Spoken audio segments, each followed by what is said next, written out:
to Bellator MMA's Featherweight World Grand Prix Selection Show.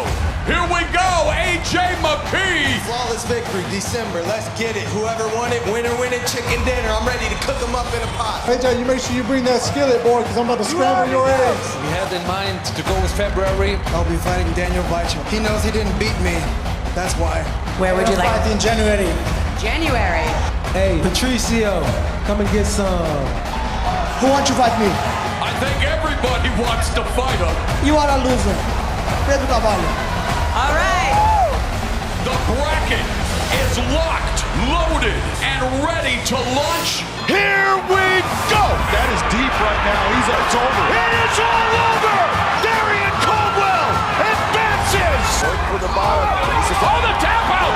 McKee forces Derek Campos to capitulate. Nice body shot. Sanchez looking for the finish! Manuel El Matador Sanchez. Oh, and again, and it is all over! Patricio Pitbull remains the featherweight world champion. Where your gas tank out as the round goes on. It is all over! Just like that! AJ McKee! Wow! And who will he fight for gold and $1 million? Will it be Emmanuel Sanchez or Patricio Pitbull, the champion? Only 3 remain.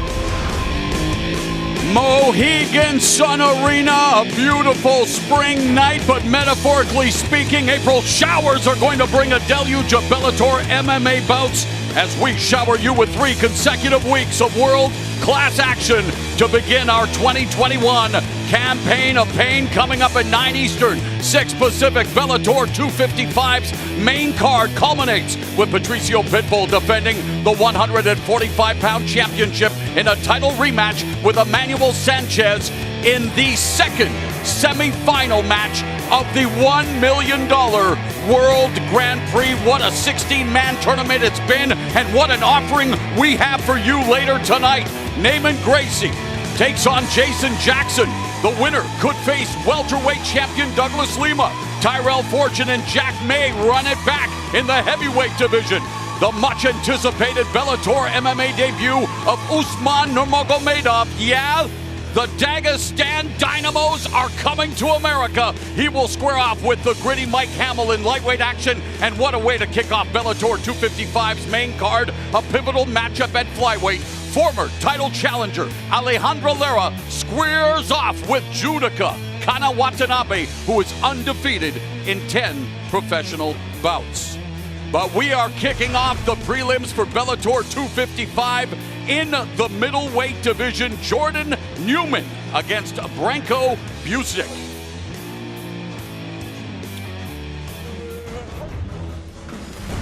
More of our tail of the tape in this is take a look at both young fighters, but both looking to establish themselves in Bellator and get that next win that's going to lead them all the way to one of those main card slots. Mauro Ranallo, Big John McCarthy, cage side. Let's go to our ring and our cage announcer, Michael C. Williams. From inside Mohegan Sun Arena, we welcome you to the Bellator 255 prelims, streaming live on YouTube at Bellator MMA and Showtime Sports. And for those joining us in the UK, we welcome you live on BBC iPlayer as we get set to kick off the prelims now with 3 5-minute rounds in the middleweight division. Introducing the blue corner first. At 6 foot, weighing in 183.8 pounds, his professional record, 2 wins, 1 loss, from Weirton, West Virginia, presenting Branko Busick.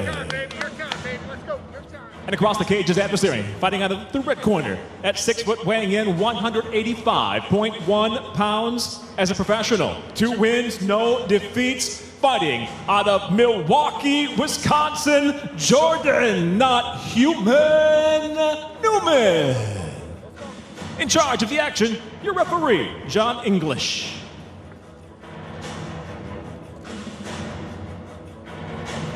John English, the third man inside the cage as we get set for a possible 3 rounds in the middleweight division. Current Bellator MMA middleweight kingpin Gegard Mousasi. Red, you good. Round 1, boys. Come on. And it's Jordan Newman in the blue gloves, Branko Busick in the red gloves.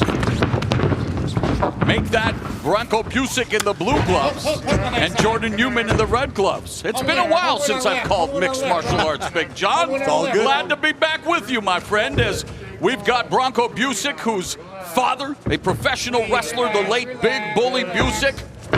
And for Jordan Newman, well, he's going to try to avoid being bullied by Busick, and in fact it is Newman doing the bullying right now, Big John. Doing a beautiful job with his balance. Look at the head position on the chin. He's able to reach down. He almost had that takedown. I will give Busick a lot of credit. That was a great job of stopping that takedown attempt. Right here you go. Right punch again. Do that again.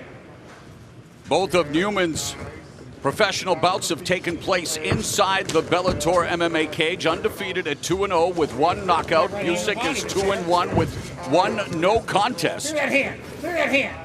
0-1 in the Bellator cage.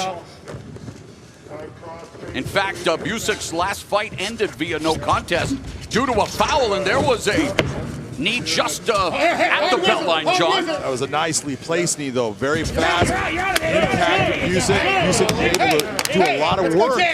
Lost a lot of energy in that exchange, but got out and is in a position where he wants to be in the center of the cage. Busick's lone loss is to Tyrell Fortune. We will see him in action on the main card. That loss took place in what was the pro debut for both fighters. Yeah, one of the things that's interesting about that, Morris, think about it. He was at heavyweight. Then he fought at light heavyweight. Now he's down here fighting Jordan Newman at middleweight. You use the hook. You back. Hey, back him on stage. Newman training at the well-regarded Rufus Sport under Duke Rufus, one of the myriad broadcast analysts I've had over the years. And out of all the broadcast analysts I've had, John, you're one of them. And see, a little foreshadowing maybe, John. We had a groin shot here.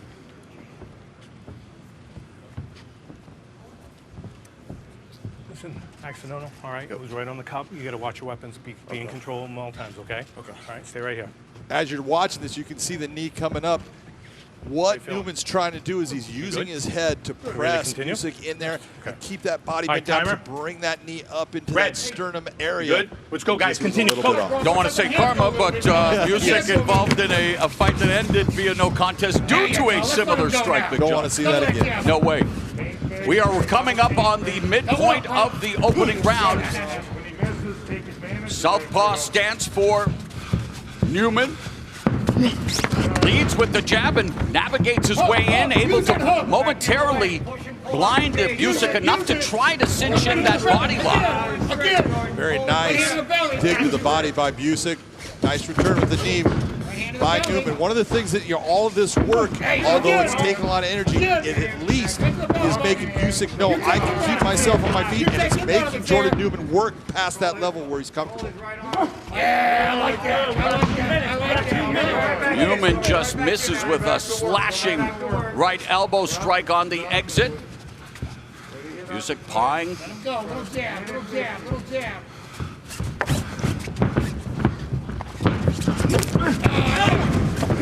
And Newman ends up on top. All that work that Newman had in trying to get him down, and really it's a slip that puts Busick on his back. This is going to be very difficult for him to get out of this half guard position. Newman likes to utilize the half guard. It's something that wrestlers feel very comfortable in. They feel like they can do damage from this top position. Newman very confident in his ground game. He says it has no equal. He feels that his conditioning is off the charts. He's never been in better shape, and now he has fully mounted and has the back of Branko Busick. Newman delivering a series of right hands to the side of Busick's face. Busick in trouble. Newman searching for his first submission. Getting a little high. Looking for that rear naked choke. And he's going to be tight right now, even though he doesn't have his legs involved. Nice job of Busick. You're looking at changing a bad position into one that's not quite as bad. That's what he did now that he's in side control. Busick controlling Newman's positioning, holding on, trying to neutralize any kind of leverage or a posturing attempt. More distance than Newman is able to get with the strikes, the better. But there, a hammer fist. Busick trying his best to try to improve his position, John, but he is exerting a lot of energy and eating a lot of shots. This is a good position for Jordan Newman. When you're seeing that leg over the top of the right leg and you see him actually keeping that left leg high, that's keeping Busick in a bad spot. He's able to posture and bring a lot of power down with these shots.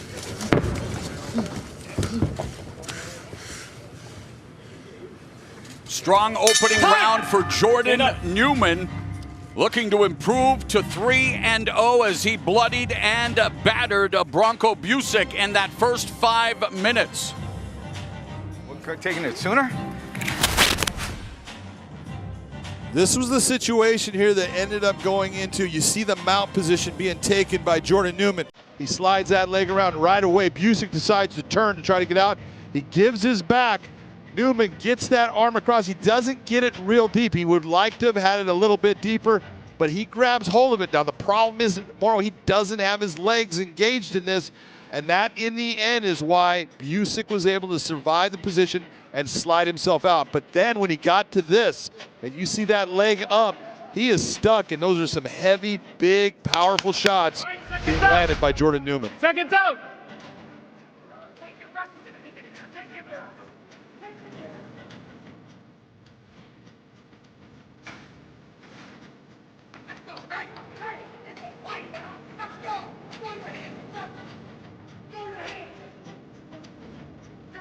Blue, you good?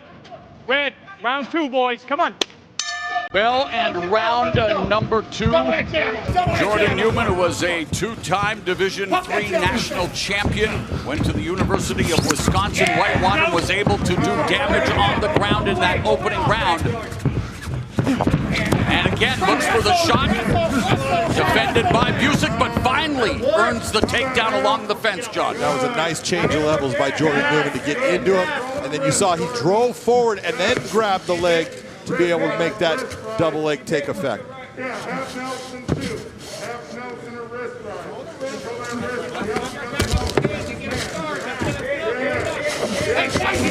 Newman continuing to feed the bloodied Branko Busick with the left hand. Busick trying to mute Newman's offense. Newman inside control, but Busick pinned up along the fence, trying to use his feet to spring himself off the fence. Good spatial awareness there, John. An outstanding use of the equipment that's there for him. He cannot hook his toes. Been neutralized. Yeah, he's in a crucifix right now. That's not a good position. He can't get his arm free. That's nice control with the leg by Jordan Newman. There's a lot of energy being put out by Busick to get himself to get that arm free. Mouthpiece comes out, referee stops it just to put it back, leaves him in the position. That's the right thing to do, restarts the fight. Newman inside control, and Branko Busick, wearing the vestiges of what has been a tough night at the office thus far, defends Newman's attempt to go to full mount. But he does have that underhook, that far side underhook. That would have helped him get out, but now he's trapped right again in this crucifix position. You gotta stay moving, Blue. You gotta stay moving. Away with elbows and left hands to the face of Branko Busick, unable to intelligently defend himself. His arms neutralized. How much more is the referee going to allow? Busick, from a pro wrestling background, the legendary commentator Gordon Soley would say he's wearing a crimson mask as Newman now continues to mete out punishment. He's in real trouble right now. Look at where the head placement of Newman is. That arm is trapped, so now it's a matter of just raking elbows down on the face. This fight is not going to make it out of this round if he cannot get his arm free. It's a lot of hard shots just to the side of the head. A masterpiece of malevolence here on the part of Jordan Newman, and the referee, John English, has seen enough. Jordan Newman improves to 3-0 in emphatic fashion. And what you saw was, the referee is trying to allow Busick the opportunity to get himself out of a bad position where he cannot intelligently defend himself. You can see the damage that occurred. Beautiful change of levels, goes into the single leg attempt, then reaches over and through, grabs that leg, changing it into a double. That's that chain wrestling. That's what makes things work. That was a beautiful transition by Jordan Newman. And then look at the lace of the arm. You can see Newman's arm all the way through, holding on to the right arm of Busick, and he just starts leveling shots with that left hand. And then when he got him into the crucifix position, it was all downhill for Busick. He ate a lot of shots. Now that that arm is trapped by the legs, the other arm is trapped, the head is holding it in position, and he just starts landing shots, fists, elbows to the side of the head. Busick cannot intelligently stop this attack, and that is why in the end the referee ends up bringing an end to the contest with a TKO finish. Newman's second victory via his striking, again unbeaten, all action taking place in the Bellator MMA cage. And for Branko Busick, he falls to 2-2 with 1 no contest. Good fight, guys. Let's make it official with Michael C. Williams. Ladies and gentlemen, inside the Bellator cage, referee John English steps in, waves off the contest due to unanswered strikes. Official time, 2 minutes, 30 seconds. Round number 2, the winner by TKO, still undefeated Jordan, not human, Newman. So Jordan Newman kicks off Bellator 255 preliminary action in winning fashion, and we are just getting things started. Bellator MMA is back. We begin a string of 3 consecutive weeks of Bellator MMA action here at the Fight Sphere, and now let's go to Jen Brown at the Fight Desk. Well, thanks, Mauro. It is great to be back here in the Fight Sphere in the Mohegan Sun Arena. And joining me at the desk, a familiar face, right? We've got Josh Thompson. He's up here with me a lot. Former 2-time lightweight champ, but a new face, at least on this side of the cage, right? Yeah. AJ McKee, he is undefeated. He is in our finals of our Featherweight World Grand Prix. Welcome to the desk, AJ. Thank you for having me. We're looking forward to it. Don't get too used to it, though. We want to see you back in the cage soon. All right, let's speak of that, because tonight we will find out who you will face in the Featherweight World Grand Prix. What are you most looking forward to seeing tonight in the main event? I'm excited. Manuel Sanchez has got a lot of volume, so I'm just looking forward to see who that next opponent's going to be, you know?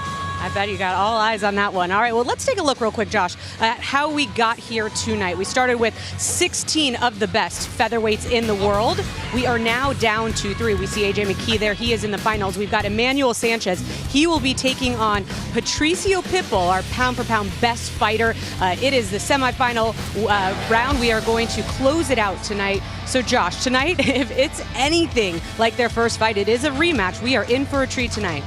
I've had experience with rematches, and they always end up being a very good fight, especially once you know the other person. So I just expected a continuation of the first fight. Round 6, where it left off from round 5, was epic. I can't imagine it's going to start any worse. AJ, when you saw how this bracket was laid out right after the selection show, is this who you thought you would see in the semifinals opposite you?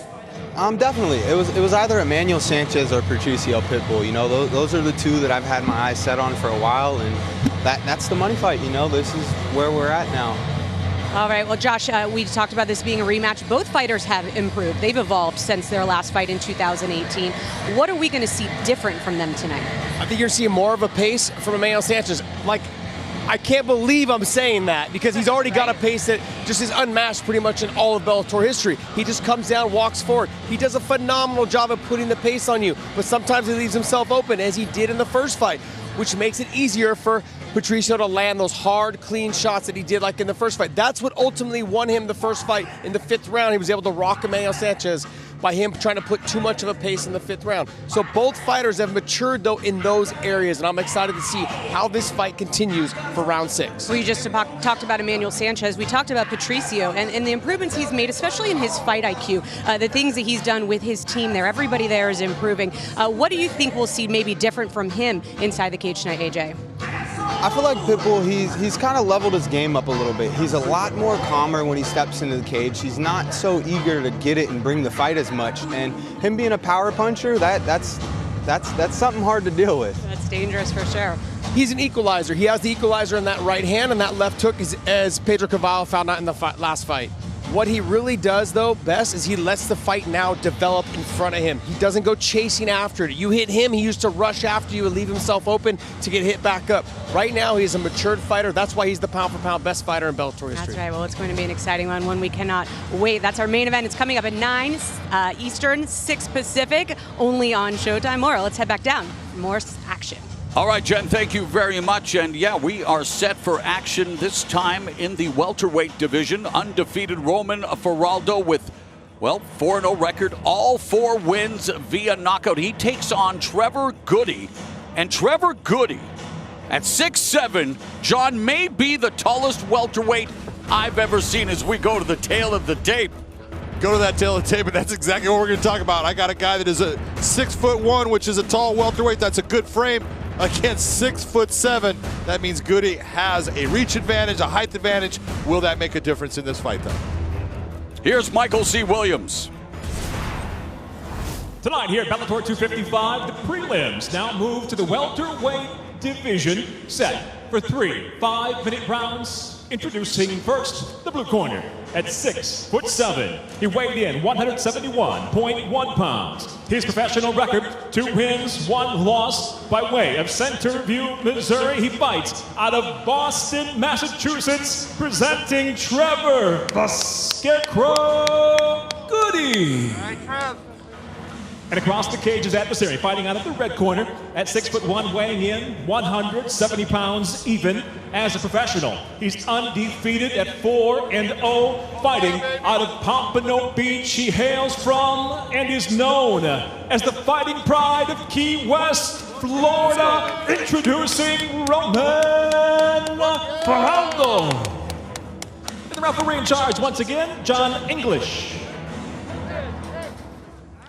John English, your referee, set for 3 5-minute rounds in the Bellator MMA welterweight division.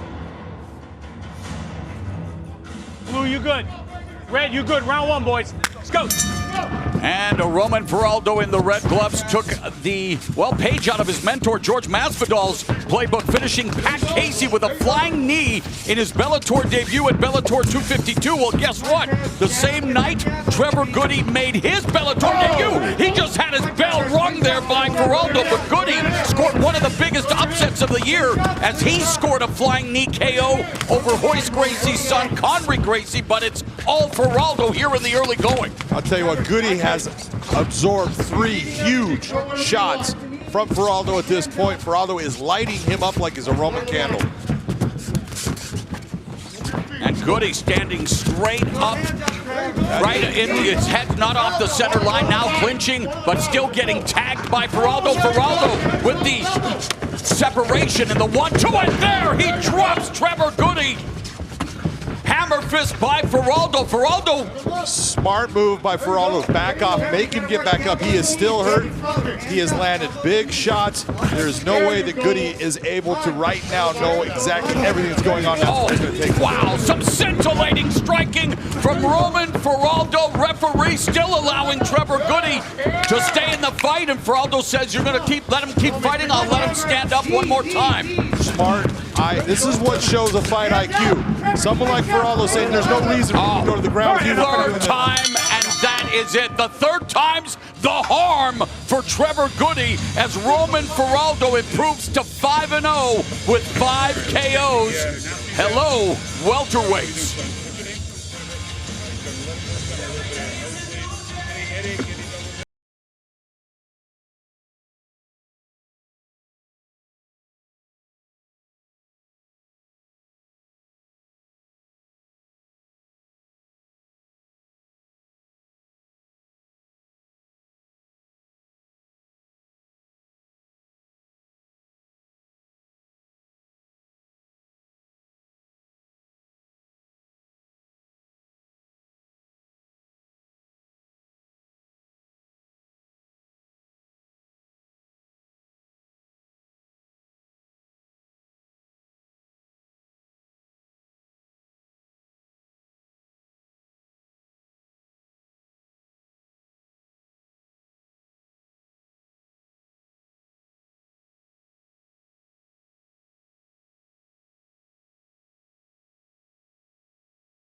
When it comes to an end officially, 1 minute, 30 seconds into round number 1, the winner by TKO, he is still undefeated, Roman Faraldo. If the fighting business doesn't work out for Roman Faraldo, and I think it will, John, he might want to get into the fortune-telling business.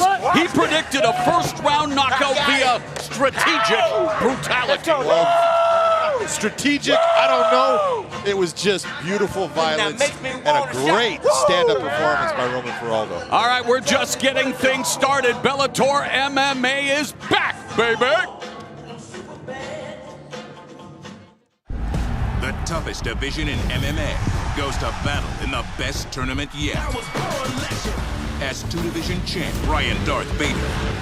Oh, look at what Bader can do. Clashes with Counter-Strike artist Lyoto Machida. Oh, knee strike by Machida. That perfect storm is coming for the Grand Prix. Who will reign on the road to gold? The Bellator MMA Light Heavyweight World Grand Prix kicks off next Friday on Showtime. Philadelphia's welterweight phenom. Jerron Boots Ennis. Is he the future of boxing's deepest division? It's not a matter of if, but when. Let's go, we ready. I run it all, Monday to Now Ennis looks to prove the hype is real against his toughest opponent yet. And the counter left. Jerron Ennis takes on former champion Sergey Lipinets, live on Showtime. The new home of Bellator MMA is on Showtime, and the first epic event goes live tonight. I've been doing this show my whole life. Patricio Pitbull, the winningest fighter in Bellator history, versus bitter rival Emmanuel Sanchez. In an epic rematch to advance in the Bellator Featherweight World Grand Prix. Pitbull versus Sanchez 2. Bellator MMA on Showtime, where warriors rule.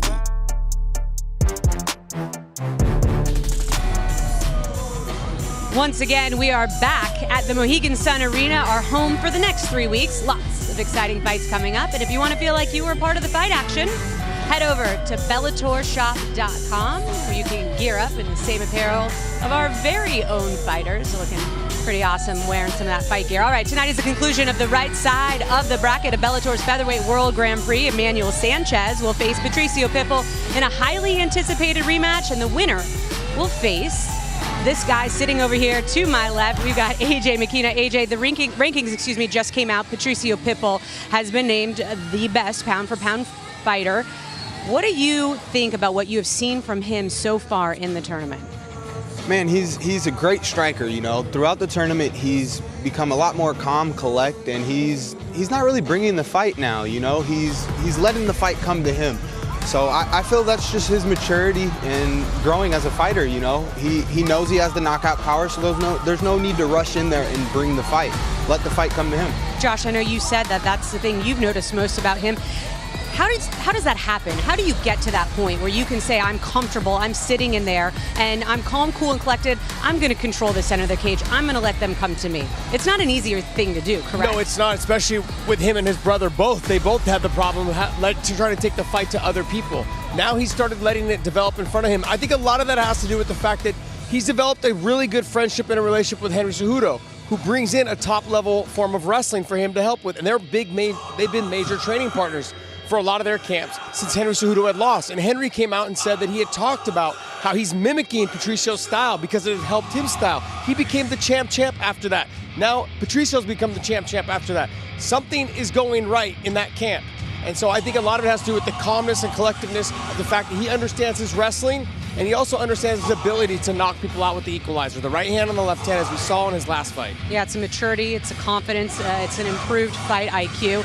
You know, he talked about this not being a fight about the money. We have to mention there's $1 million on the line. AJ knows that well, right? There's $1 million on the line. He says, Patricio, it's not about the money, it's about his legacy. Is that enough of a motivator? Or, AJ, I mean, $1 million has got to feel pretty good too, right? Man, the $1 million is definitely motivation. That's a nice substantial amount of money, but the legacy, I think that's definitely key for us fighters, you know. We want to leave a mark on the sport. We want to be heard, and we want people to know who we are. Well, this fight is a rematch, right, Josh? Yeah, you have to understand that generation, just like my generation when I was fighting, we did it because we loved it. AJ comes from a family that loved it, you know what I mean? And that's the part of this whole thing, is that we love the sport itself, and I think that's what Patricio's trying to say. Well, speaking of another fighter who loves it, it's very evident. It's Emmanuel Sanchez, right? That guy he is a warrior. He never stops. You know that. He is always game. So, you know, since their last fight in 2018, he hasn't lost. He has not lost. He has avenged a loss against Daniel Weichel. So what are the biggest improvements that you've seen from him inside the cage, Josh? Honestly, AJ can talk on this. This is his jiu-jitsu. I'm going to let you speak on that. Yeah, his jiu-jitsu, man. Emmanuel Sanchez, he's a workhorse. He brings a lot of volume to the cage every time he fights, but I honestly feel his biggest strength is his jiu-jitsu, and it's very underrated. So I'm excited to see how this fight goes, and once they hit the ground, how things play out. So better wrestling from Patricio, better jiu-jitsu from Sanchez. It's going to be a good one, guys. All right, let's get back down to the fight action. Moro? All right, Jen, thank you so very much. We are set for action in the Bellator MMA light heavyweight division. You will see Jose Augusto against Jonathan Wilson. Wilson making his Bellator MMA debut. In fact, both of them are fighting for the first time in Bellator, John. Both of them are, and we tell the tape when you're looking at these guys. Johnny Wilson, I've worked with Augusto. Very good stand-up fighter, and you see both guys coming in actually under that light heavyweight limit, because both guys previously have been middleweights trying to cut a lot of weight. We're going to see that they're going to have gas tanks. It should be a great battle. Here's Michael C. Williams. For those of you joining us tonight in the UK on BBC iPlayer, we welcome you to Bellator 255 as the prelims continue now with 3 5-minute rounds in the light heavyweight division. Introducing the blue corner. At 6'2", weighing in 204.2 pounds, his professional record, 9 wins, 3 losses, from San Bernardino, California, presenting Jonathan "Johnny Bravo" Wilson. And across the cage is adversary, fighting out of the red corner. At 6'3", weighing in 203.2 pounds, as a professional, 6 victories, 2 defeats, fighting out of Natal, Rio Grande do Norte, by way of Paulo Afonso, Bahia, Brazil. Introducing Jose Gugu Augusto. And the referee in charge, Dan Murtazaliev.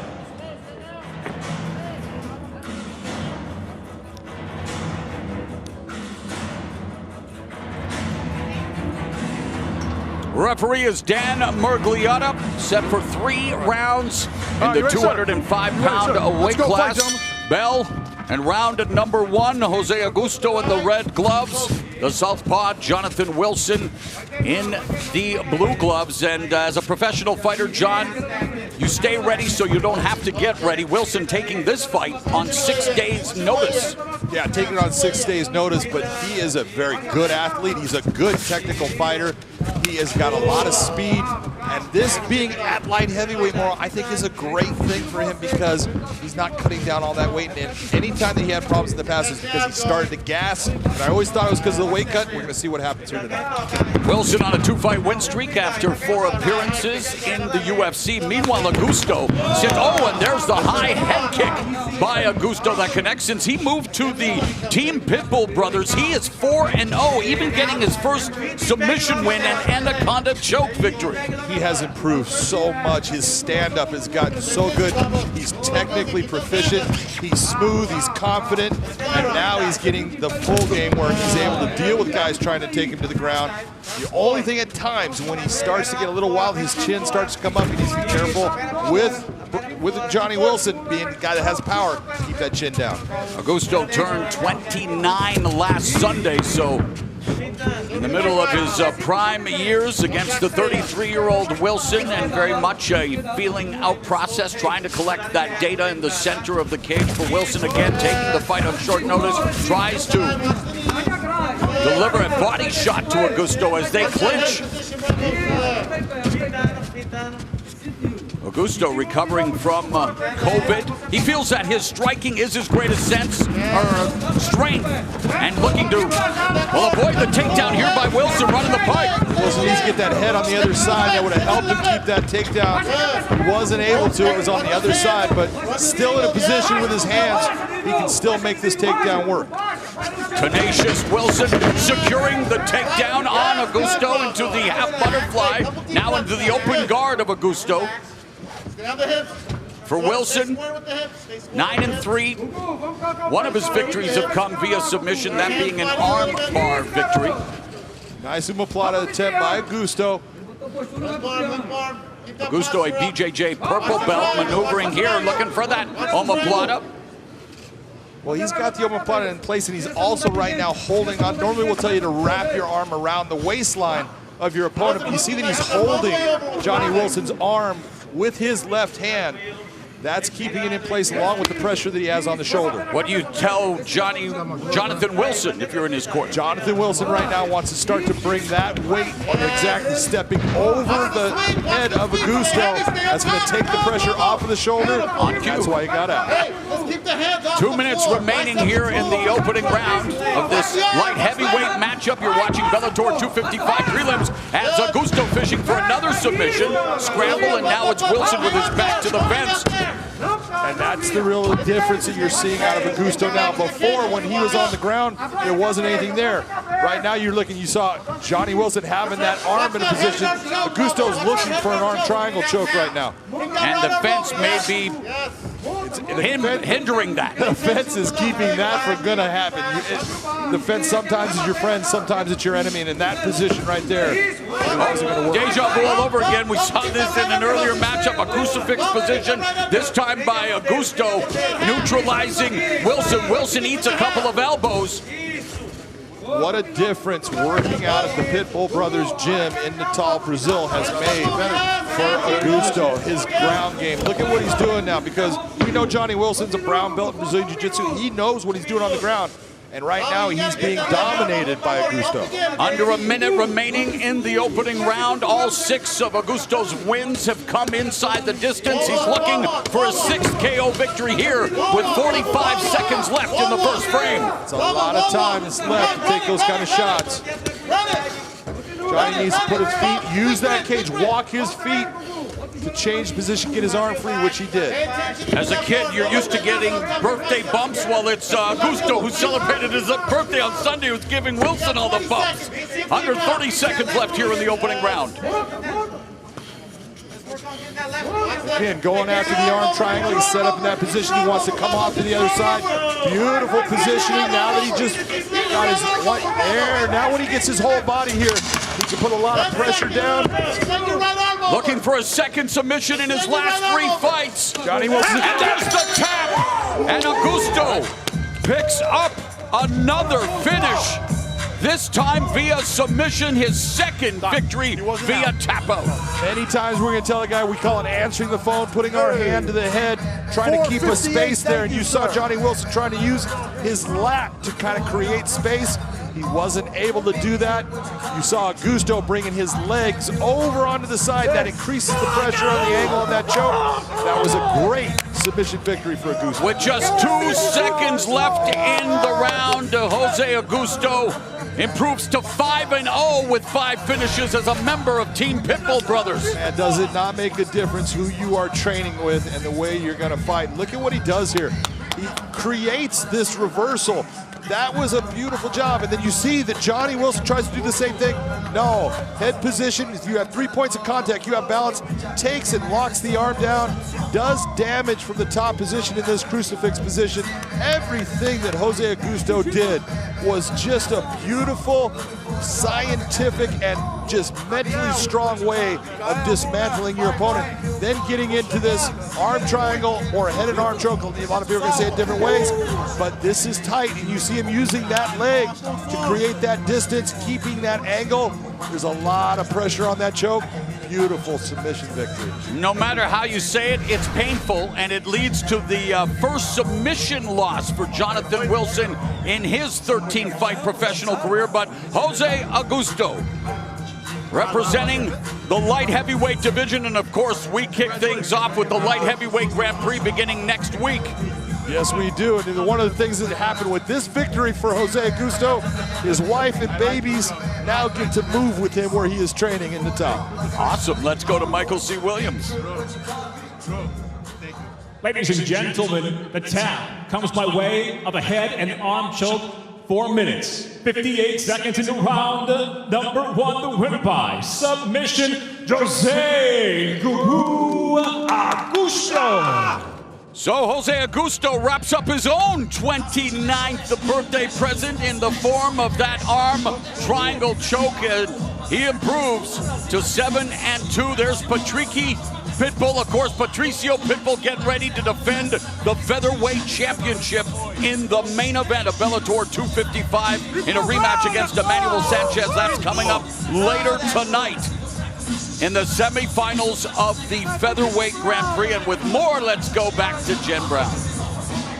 Well, thanks, Mauro. Next weekend, Bellator MMA and Showtime Championship Boxing are back-to-back. We've got a great lineup coming that way. All right, but let's talk our co-main event we've got coming up tonight. It is an exciting one. It's got all of our fight fans talking for sure. I know you're excited about this one. All right, we've got the former LFA and Titan welterweight world champ, Jason Jackson. He's taking on BJJ submission specialist in Neiman Gracie. Josh, Neiman, synonymous Gracie name with Brazilian Jiu-Jitsu, but his style is just different, and it is translated so well to MMA. Well, he's a great sport jiu-jitsu competitor as well. He's top-notch. But the thing is, he's one of the top Gracies to ever change it over and make it effective in MMA. Don't get me wrong, the Gracies have been fabulous throughout the MMA, starting of the MMA sport. The biggest thing, though, is that he is someone that has transitioned it from striking to learning how to use the upper body clinches, and then now adjusting to the leg lock positions. He has gotten so much better on the ground in terms of the transitions and controlling the position, which is completely different than Gi. Do you think he's the most complete Gracie fighter that we have to date right now? Absolutely, I think, but that's what you're supposed to be doing. They have adapted with the times. He is the one that is leading the way now for the Gracie family. Well, Gracie, obviously a big name in MMA, and AJ, you're no stranger to kind of growing up in a family name. Your father, Antonio, accomplished MMA fighter. He's also your coach. Is there more pressure coming from a fight family, a big name like that? I wouldn't say it's more pressure. It's kind of like a passing of the torch in a sense. You know your calling, you know what your family's legacy is, and you just know what your calling is, so essentially you know what your job is, and he's adapted really well. You know, he's kind of picked up his striking little by little, but he's getting a lot better on initiating the takedown and getting people to the ground immediately. Well, if there is any pressure, he's handled it really well. He's 10-1. His only loss has come to the then champ Rory McDonald.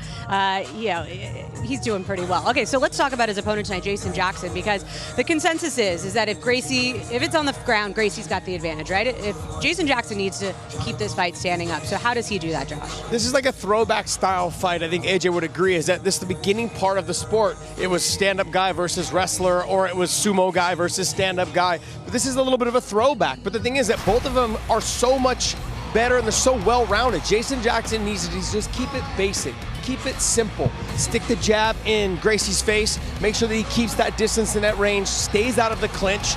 And we've seen him do that. He did it to Benson Henderson, just picked Benson Henderson apart. Benson had no answer for him on the feet, no answer for him on the ground, and struggled to get him down.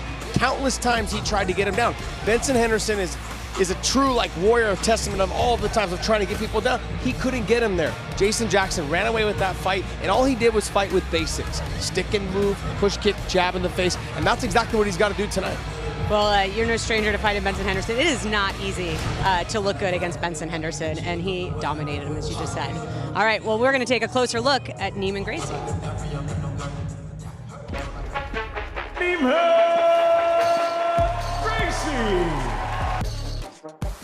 When your last name is Gracie, your destiny and career path are pretty much determined for you.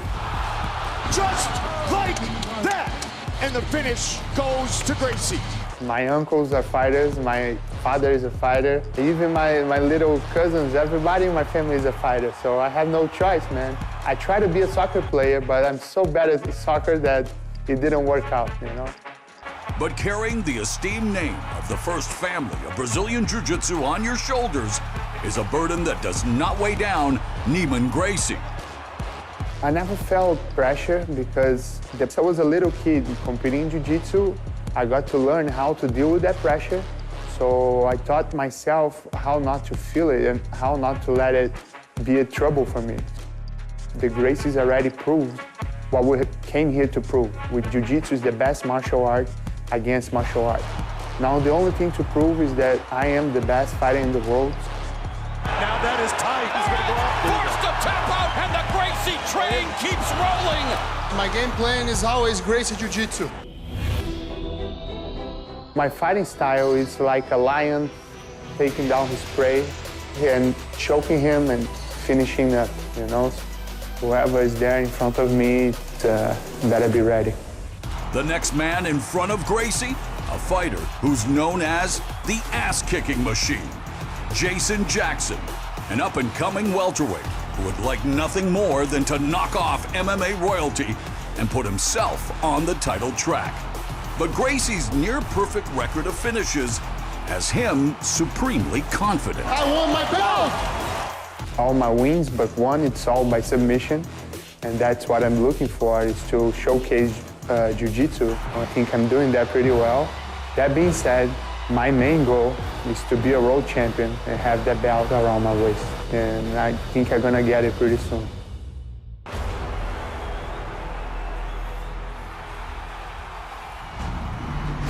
Well, Neiman Gracie wants to prove that he is the best welterweight in the world, and he hopes a win tonight over Jason Jackson will put him one step closer.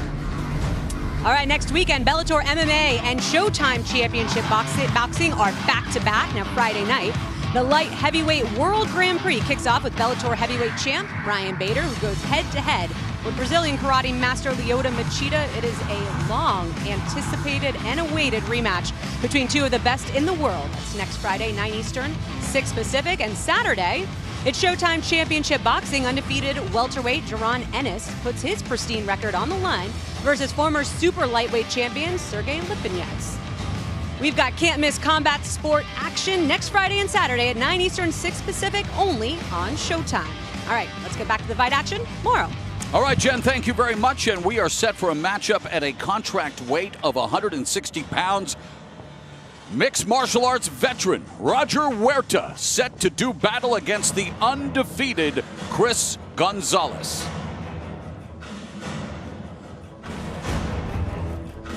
Our tail of the tape on this matchup. Take a look, there's all these different things here, but 37 years of age for Roger Huerta against a young stud in 29-year-old Chris Gonzalez. Can the veteran fighter get it done? Here's Michael C. Williams.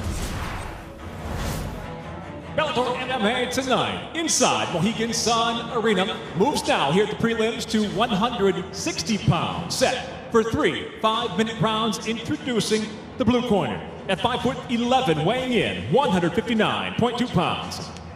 As a professional, he's undefeated, 5 victories, no defeats, fighting out of Sacramento, California by way of Chicago, Illinois, Christopher C.G. Lion Gonzalez. And across the cage is adversary, fighting out of the red corner at 5'9", weighing in 159.4 pounds. The veteran brings a professional record with 24 victories, 12 defeats, 1 draw, fighting out of Mexico by way of Austin, Texas. Introducing Roger Huerta. In charge, your referee, Kevin McDonald. Kevin McDonald assigned to officiate this matchup at a contract weight of 160 pounds, set for 3 5-minute rounds. Ready to fight? Ready to fight? Let's go. The bell and round 1, Huerta in the red gloves, Gonzalez in the blue. John Huerta was pegged as a superstar in mixed martial arts, the first MMA fighter to be featured on the cover of Sports Illustrated back in 2007. But tonight, in his 7th Bellator appearance, he's looking for his first win since December of 2017. He's lost 3 straight. Yeah, you know, you take a look at the career of Roger Huerta, and it's really come full circle here because he started with Dave Benet, and now he's back with Dave Benet, and that's something I think is good for him because it gave him a foundation, and he needs that. But he is facing a young lion in Chris Gonzalez, a guy who was on the 2016 Greco-Roman national team. He is a stud. And that is why. High amplitude takedown by the 6-time Greco-Roman All-American. And Gonzalez now working from the guard of Huerta, has him pinned along the cage. He's got his head pinned right against the bottom of that rail. Huerta's going to want to try to at least frame out with his legs, get his leg inside, get some space so he can use that cage to get himself back to his feet. Bellator record for Gonzalez 4-0, but all 4 fights have gone the distance. So Gonzalez with a good start here against the well-known Roger Huerta. Left forearm across the face. Keep working. Good, nice job, Chris. You know he's just gonna hug you. You see Chris starting to take it post up with his legs because he's looking to do damage on the ground with big strikes. He just needs to get that feel. Right now, Roger's trying to change the angle. Anytime he's changing the angle, Chris is going to have to deal with that and get himself back to that centered position. Let's go. Good. Now you want to work your left leg towards his foot. Gonzalez representing Team Alpha Male, squad made famous by the one and only Uriah Faber. You can also get Danny Castillo in his corner, who's been just an amazing coach. Oh, Castillo is a fantastic part of Team Alpha Male. Nice heavy shoulder pressure. You see Chris in a position where he's looking just to maintain that position. He's not going for a submission right now. It's all about control.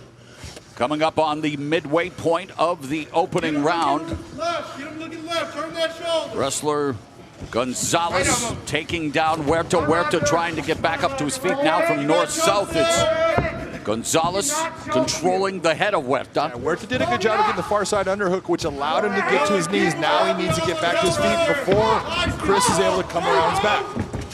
You know, one of my things with Roger is a guy that had so much talent and everything, but since he's been in Bellator, you're looking at fight IQ, and sometimes he loses because of that fight IQ. He stands with a guy that's got more power. He tries to grapple with a guy that's a better grappler.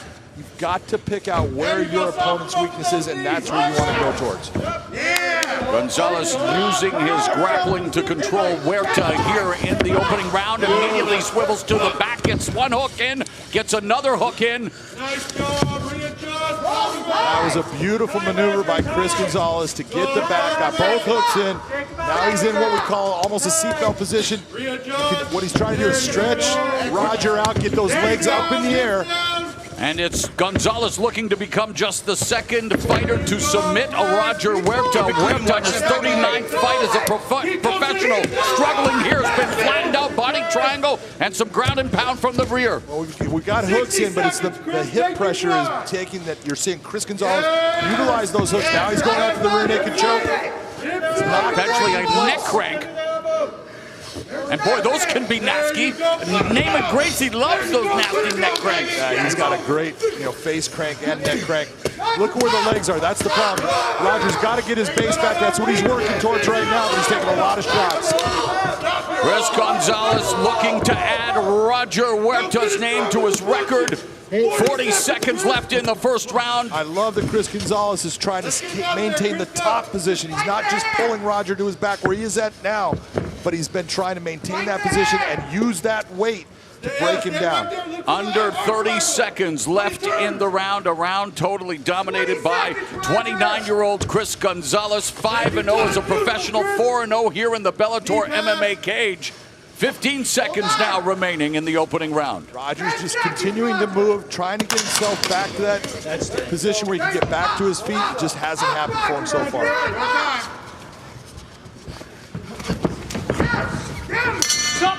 Enough to make it a 10-8 round, John? I would tell you.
Round two. Bell in round two, and two distinct, different types of body language being exhibited by Gonzalez and Huerta during the break there, John. Boy, are you correct with that. You take a look at the body stature, the body positioning, just the way that Chris Gonzalez was talking to his coach. And again, changes the level and explodes in for the takedown, John. You saw that Roger Huerta's eyes were not on his coach. They were looking down. It tells you so much about what's going through his head because this fight is not going the way he thought it would. Push, pull. On the right side, push, pull. Elbows. Get those hips. Gonzalez told us that he would stop Huerta via second round ground and pound. And here we are in the second stanza, and he has Huerta on his back in half guard. Look for that head position. Stay dominant. There it is. Make him uncomfortable there. Yeah. And John, speaking again to where you are mentally, he's having a discussion with the referee. You're exactly right, and it's telling you so much. And this is what I was talking about, that fight IQ. Don't worry about the referee. If you're communicating with the referee during this fight, when you basically lost that first round 10-8, your mind is not in the place it needs to be. Roger needs to get back into. Chris Gonzalez is his problem. That's where he needs to put all of his focus. It's a cliche for a reason. When you say the fight game is 90% mental, it's all mental at times, John. At times it is. Sit down there. Don't sit underneath. Don't sit underneath. Right now you're seeing Chris Gonzalez starting to move himself into that crucifix position. I was going to say, is tonight powered by the crucifix position? Well, Good Friday and everything like that. Come on. Matt Hughes, BJ Penn, where there have been some famous crucifixes. There have. Yes. And it's a dominating position if you can get it and you're good at it. And there is technique to it. You get those arms trapped, it is very difficult to get them back, and you can do a lot of damage. It is Good Friday after all here at the Fight Sphere Mohegan Sun Arena. 3 minutes remaining in the second round, and for Roger Huerta, he may need divine intervention if this continues. Right now you're seeing Roger Huerta utilizing a closed guard. He was lucky that one missed. But that closed guard is telling you something, Mauro. He's now moved from a point of trying to win the fight. Now he's just trying to keep his opponent from being able to move to a better position, slow the fight down. Not so much into winning things right now because he's got to open those legs for him to get into an offensive position for a submission so he can win. Just past the halfway point of the second round. Huerta active from the bottom, trying to just distract Gonzalez, timing, trying to irritate him, but it's all Gonzalez from the closed guard. And maybe a possible wardrobe malfunction. Punches ain't nothing! 2 minutes left in the second round, all Gonzalez. There you go. And you're seeing Roger is trying to do some strikes from the bottom. That's all good, but those strikes don't have a lot of power. When you're talking about the way someone strikes more, sometimes you see him just moving their wrist. That's what I call a one. It's nothing. Or it's moving the elbow and the wrist. That's what you're seeing out of Roger right now. They're more disruptive. And there's a reversal by Huerta on his feet, and Huerta letting it all hang out now. Huerta teeing off on Gonzalez. Gonzalez maybe wanting to let Huerta punch himself out a little bit, but now Huerta bringing it to Gonzalez, catches the kick, secures another takedown. Yeah, Chris was not hurt in any of that sequence. He was just covering up, looking, waiting. Roger was, throwing strikes. They weren't real heavy because he's coming up off of his back and his arms are a little bit heavy. But beautiful takedown to put the fight back to where he wants with Chris Gonzalez. Under a minute left here in the second round. Chris Gonzalez continues to dominate Roger Huerta on the ground thanks to his wrestling and his top position. It's a much better position than if I'm going to see Roger Huerta on his back. I love the fact that he's in butterfly guard right now. That's telling me that he's at least looking for a reversal of positions. Now he's going back to the closed guard. And if his maybe worked on his IQ, a little potential elevator sweep there, Big John. There you go. 30 seconds. Well, the elevator for Chris Gonzalez is going up in this fight. 30 seconds left in the second round. Good job, 30 seconds, Chris. And again, you're seeing Roger, he's doing those strikes, but again, they're more distracting than damaging.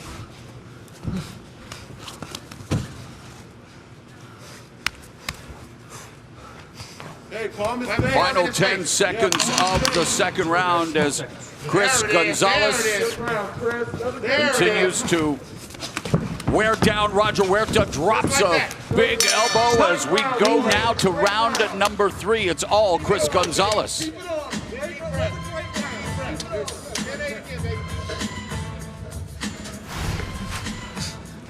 Chris Gonzalez on top here, but you saw finally, there goes Roger, opens the guard, and you see what happens when the guard opens. He becomes offensive, he goes after him with attack, but again, those shots, a lot of them were arm punches instead of having a lot of power behind them. And right away, here comes Chris Gonzalez, comes in, gets his hands on the legs.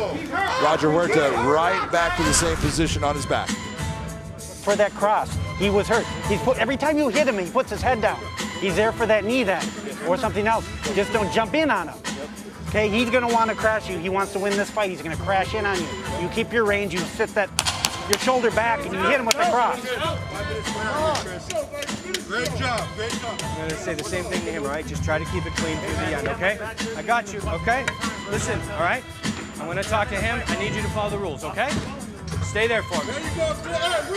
Listen, you're both getting a little sloppy with the strikes. Let's have a clean end to the fight, all right? Watch the back of the head. You got me? All right, cool, man. Referee Kevin McDonald trying to just bring the fight a little bit more control on it. Talking to both fighters since they're both starting to complain about little things. Good move by Kevin. Third and final round, Roger Huerta looking to snap a 3-fight losing streak in the red gloves. The undefeated Chris Gonzalez hoping to move to 6-0, sports the blue gloves, and Gonzalez has been controlling where this fight has taken place through the first 2 frames. There you go, then circle the opposite direction. Switch cross, switch cross. Dig it. Don't go to that power. He's looking for a body shot. Switch cross.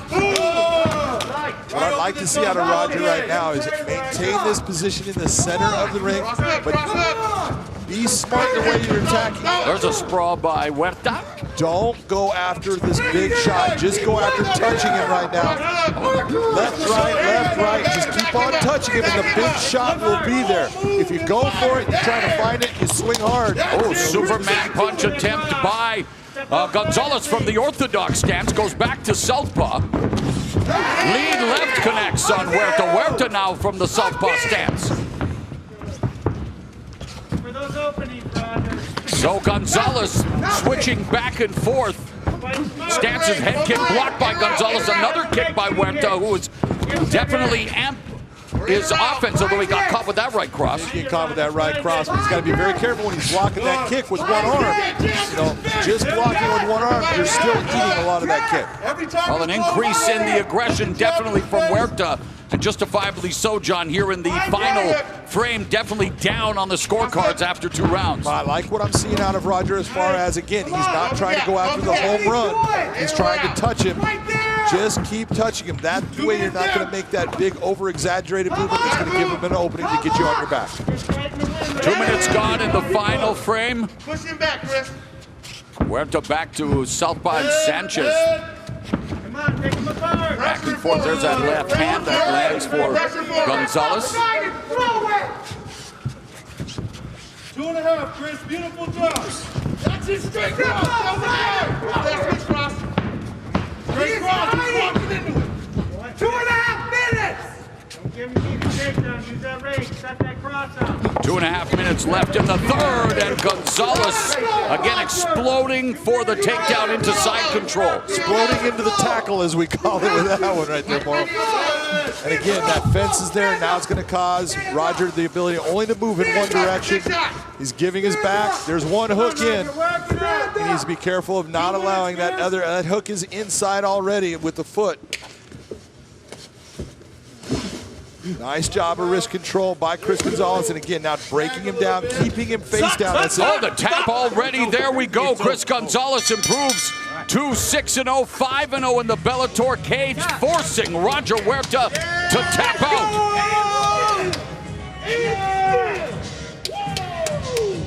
Don't know exactly what it was that Roger felt that caused the tap out. It might have been just frustration. It could have been that he is hurt from something that occurred with that takedown. That takedown was a big takedown, a lot of power on it. Stand up, baby. Shots down on your feet. Let's go. You can see the hooks both inside, the foot on just with the right leg. But once he starts to flatten him out, he starts to get this position. Roger's hips get up in the air, and there comes the tap. Can't take any more. Let's go, baby. Let's go. Wasn't the salivary trying? No, there was no salivary no, but there. you know Absolutely.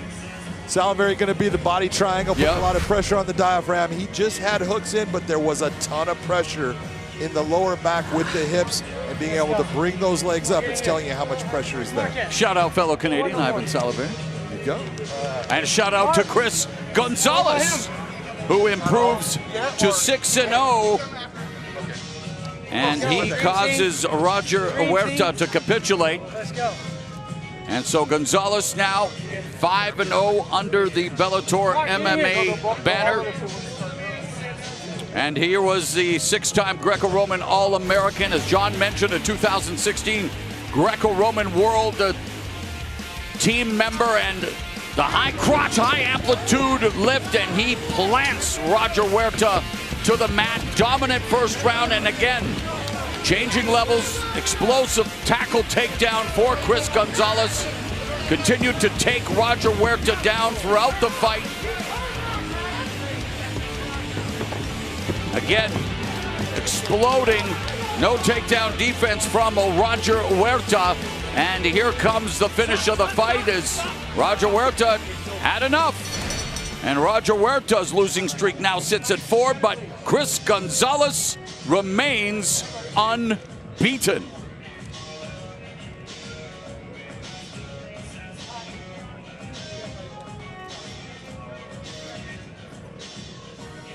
Let's make it official with Michael C. Williams. Ladies and gentlemen, inside the Bellator cage, Due to strikes, the tap comes officially. 3 minutes, 1 second, round number 3, the winner by submission, Christopher CG Lion Gonzalez. The Lion roared tonight, and Chris Gonzalez is going to be talking to our own Big John McCarthy. Chris Gonzalez, that was a fantastic performance. That first round we call as a 10-8 because you were dominant in that. Let's talk about your ability to take him down, but it was the positioning and you not allowing him to put you on your back. You were controlling, putting him face down. Talk about all of that work. Yeah, you know, today was a little bittersweet for me. I don't know if you guys follow wrestling at all, but Olympic trials are going on right now too. I was fortunate enough to qualify. I had a choice to make whether or not to go compete there and chase that dream I've been chasing for 14 years or show up here today and commit to this. You know, when I switched to MMA 4 years ago, it was a commitment and it was a tough choice, but I'm glad to step in here today, fight against a veteran like Roger, showcase some of that wrestling I would have liked to show today at trials and come away with the victory. Well, showcase it, you did. Your wrestling was fantastic. It was the difference maker in this fight. That's the second fight in a row. Your last fight, your wrestling was what got you the win, but it's also your ability to now relax in the stand-up. Let's talk about your stand-up and what you're learning with Alpha Male. Are you feeling more comfortable on your feet in your mind? Yeah, 100%, man. I come from a great camp. I got some of the most experienced teammates and coaches. From Danny Castillo, Uriah Faber, of course, my cornerman, Freddie. You know, I couldn't do without these guys and my training partners back home. And every day is just a process and a learning curve. And, you know, just that white belt mentality, trying to get better in all facets of the game and come out here and execute and put it all together. 6-0 now, just being on a run. Who is it that you look at, that's the guy now that I need to be going up against? Being in the lightweight division, your moves up, they're going fast. Who do you think you should face? Any and everybody, man. It doesn't matter. I'm not the matchmaker, I'm the fighter. They can line them up, I'm gonna take them down. So they got those new rankings right now. I'd like to crack those. So all those guys that are ahead of me, you know, just knock them down one at a time. So, you know, they got my number. We'll see. Well, congratulations on a beautiful performance against a veteran fighter like Roger. That was outstanding. Ladies and gentlemen, Chris Gonzalez. Impressive performance for Chris Gonzalez, looking to make some waves in the lightweight division. And we have more Bellator 255 prelim action coming your way from the Fight Sphere at Mohegan Sun Arena. The toughest division in MMA goes to battle in the best tournament yet. As two-division champ Ryan Darth Bader. Oh, look at what Bader can do. Clashes with Counter-Strike artist Lyoto Machida. Oh, knee strike by Machida. That perfect storm is coming for the Grand Prix. Who will reign on the road to gold? The Bellator MMA Light Heavyweight World Grand Prix kicks off next Friday on Showtime. Philadelphia's welterweight phenom. Jerron Boots Ennis.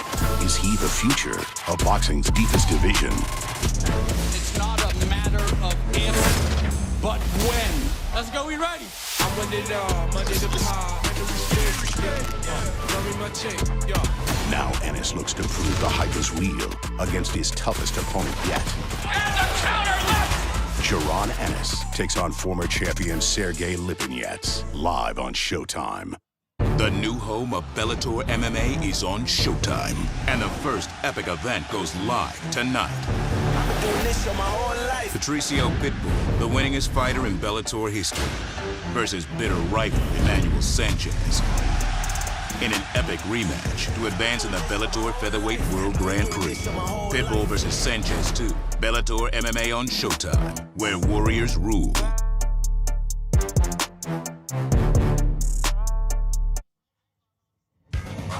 And remember, you can catch up on past fights 24/7 on our new Pluto TV channel. It's available now on your favorite devices, so look for us in the sports category. Now, something else you can look out for, it's our own Gareth Davies. He's got to give us his thoughts on Usman Magomedov taking on Mike Hamill. Thanks, guys. Much anticipation for later tonight as undefeated Usman Nurmagomedov, cousin of the great lightweight champion Khabib, makes his Bellator debut against MMA Labs' Mike Hamill. Nurmagomedov is 11-0 as a professional over the last 4 years and has finished his past 5 opponents. Training under esteemed coach Javier Mendez at AKA in San Jose, Nurmagomedov began at the famed Sambo Academy in Dagestan. But Mendez says his young charge can do it all and is by far the most talented and gifted fighter he has ever had. He just needs seasoning and experience. Hamill, meanwhile, says, "I'm not fighting Khabib. I'm fighting his weaker, younger cousin. It's all to play for tonight. We cannot wait." Back to you guys. Well, that fight is coming up later on tonight. The highly anticipated Bellator debut of the undefeated Usman Nurmagomedov taking on Mike Hamill. All right, guys, this is Usman's first fight on U.S. soil. Let's talk some pressure here real quick because, look, he's got that big name, a big last name. It's his first Bellator fight. He's making his debut. First fight here, lots of big lights. AJ, you think that's some extra pressure heading in, you got to think, right? A little bit, you know. At the end of the day, he knows he's got a job to do, but that pressure can be used as motivation at the same time, depending on what type of fighter he is. So I think him stepping into this cage today and making a big statement, which I'm sure he wants to do, is a great way to step into the Bellator family and show us who he really is. Well, fight fans are obviously very familiar with his cousin Khabib, who's going to be in his corner tonight. Stylistically, Josh, are these two similar? They are. Outside of just their last names, absolutely not. Okay. Usman has very good stand-up. Khabib has good stand-up as well, but Usman uses a lot more of his kicks. You should expect to see a lot of kicks tonight from him as well. Also, Khabib is more of a double-leg wrestling takedown guy. Usman will get you in the clinch and he'll foot sweep you. He's more of an Islam Makhachev type takedown guy. As far as the ground and pound, they both are they're similar in that area there. They both have vicious, nasty ground and pound and heavy, heavy hips. So I'm looking forward to seeing him perform tonight because I have trained with him, I have worked with him. He is very good, very explosive, and heavy, heavy on top. Now, when we talked to him this week, he said that his biggest advantage was going to be his height. We saw them at weigh-ins, a bit of a difference. We know Hamill, he's fought at 145. He's basically coming up for this fight. What do you think, AJ? You think height's going to play a factor? Definitely. Me being a longer fighter myself, the reach advantage, the height advantage, that's good to have in the back of your mind to know when you're tired you can take breaks and keep your range.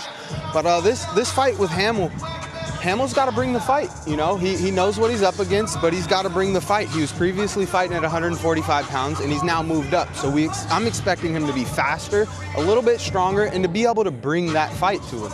Yeah, what's the benefit of him coming up is that we've seen a lot of fighters who have just killed themselves to get down in weight. And him coming up now, he's going to feel fresh. He's going to feel explosive. He's going to feel all the things that he didn't feel when he was having to cut all of that weight to get to 145. Well, Hamill said that he thinks that this is going to be the biggest fight of his night, and he wants to make a statement with a win over Usman Nurmagomedov, and a statement that would be, but can he do that? We'll find out later on tonight. Mauro?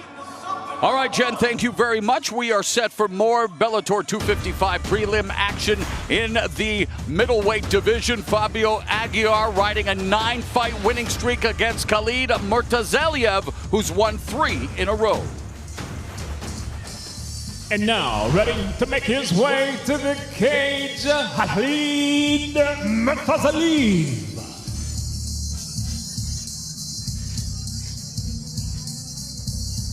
The 27-year-old Khalid Murtazaliev. I'm trying to do my best Michael C. Williams impression. He is 14-2. 13 of his wins have come via form of knockout. And he is, a guy who's got a law degree, John, and a guy who holds a victory over CB Dollaway in his lone UFC fight back in 2018.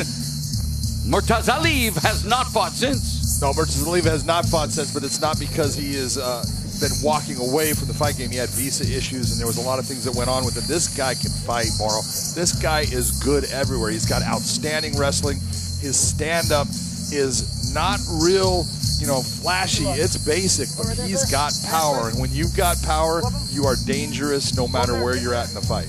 And working with one of the best trainers in MMA history, Greg Jackson and the crew out at Jackson Wink in Albuquerque, New Mexico. Training partner includes none other than, one of the best to ever put on the gloves in John Jones. No doubt about it. When you're working out with a guy like John Jones, even if he's, handling you, you're learning something, and that only pays off in your next fight.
matchup is, look at the records here, 17-1 for Fabio and 14-2 for Khalid. And those two losses, Mauro, are both to the same guy.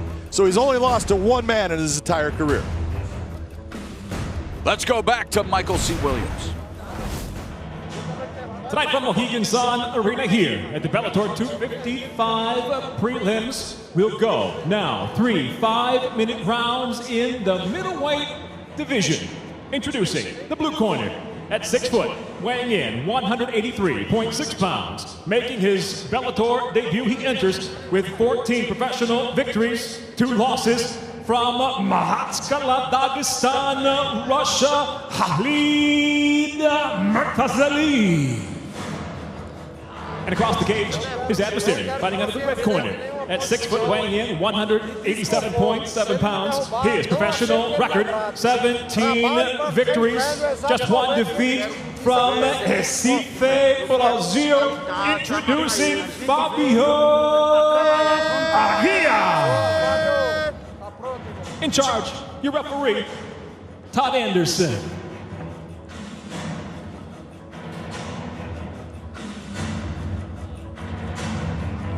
Todd Anderson, your referee for this battle of Bellator MMA newcomers in the middleweight division.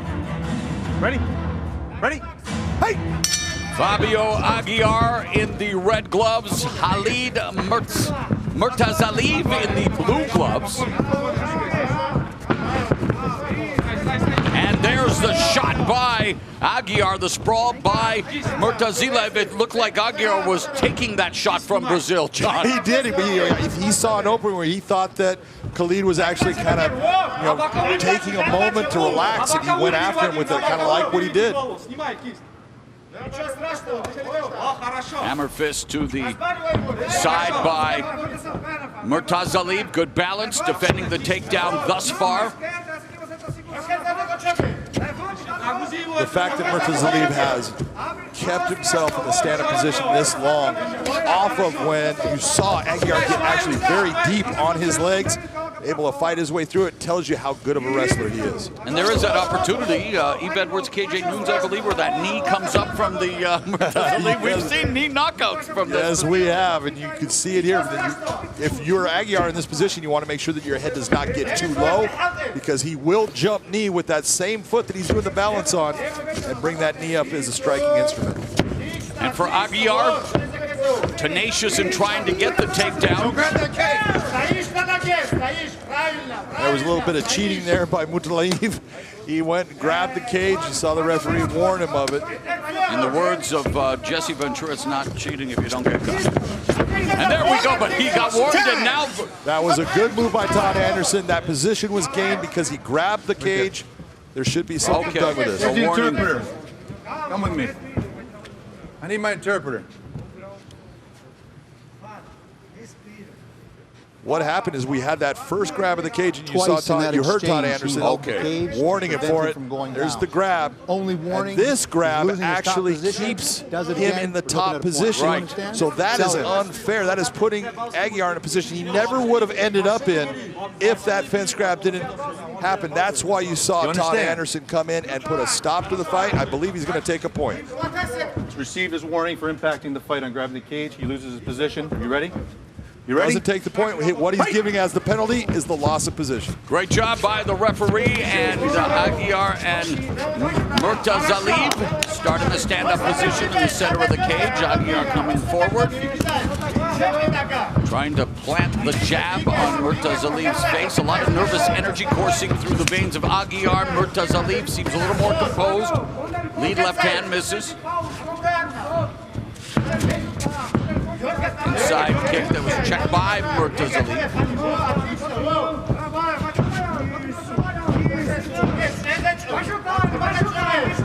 Murtazaliev out of the southpaw stance.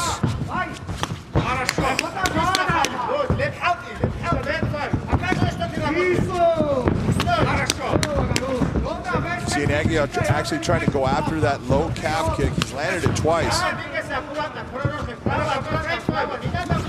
Spinning back kick there by Murtazaliev. That landed flush. That was a nice kick. Jab to the body by Aguiar.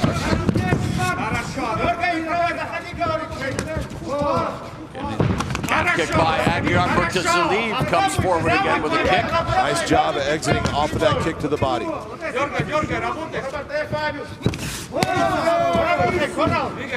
Both guys swinging heavy leather here, Moro. They want to finish. 9 of Aguiar's 17 wins have come via form of knockout, while we mentioned Murtazaliev, well, 13 of his 14 wins have come due to a strike. So yeah, they're both looking for that knockout blow and wrap each other up here along the fence, over and underhooks.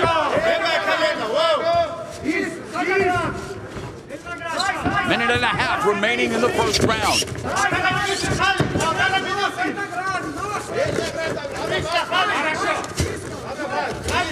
Whizzer employed by Aguiar. There's a nice slashing elbow on the exit by Murtazaliev. Those are the little things that are difference makers in the fights. When you're going to have that exit, making your opponent pay for that. That was a beautiful elbow landed by Murtazaliev. Final 60 seconds of a competitive opening round. Catapult right, blocked by Murtazaliev, but then countered. Beautiful left. Yep, Aguiar with the left hook. Half kick by Aguiar. There's the 1-2 through the guard of Murtazaliev. 45 seconds left in the opening round. Both guys having their moments in this round. Again, a spinning back kick attempt. Oh, and the kick. 30 seconds left here in the first round. Jab by Murtazaliev. But it's Aguiar coming with the big punches. Aguiar putting good pressure on Murtazaliev. Normally you're seeing guys kind of giving Murtazaliev the ability to control where the fight's at. Aguiar is not doing that at all. He's changes levels, and this time Murtazaliev stuffing the takedown momentarily, but it's Aguiar with position, but time is running out here in the first round. Stop. Be very careful. How do you score that on the unofficial scorecard, Big John? You know, unofficially, I would have given that round to Aguiar. They both had their moments, but if you remember, Aguiar landed the better, cleaner shots up top. There was a beautiful spinning kick by Murtazaliev. That is not a good thing when you're getting beat up in the corner, though. Bota a perna aqui.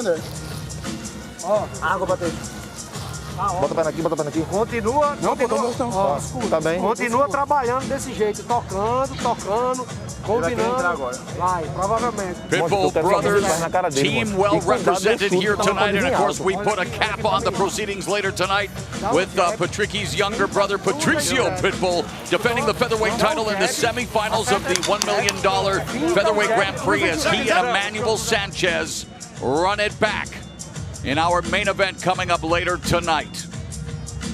Of course, the winner will face our guest analyst, A.J. McKee, in what should be an incredible final as we get set for the next round in this preliminary matchup. Ready? Hey! Middleweights going at it. Fabio Aguiar in the red gloves. Khalid Murtazaliev in the blue gloves.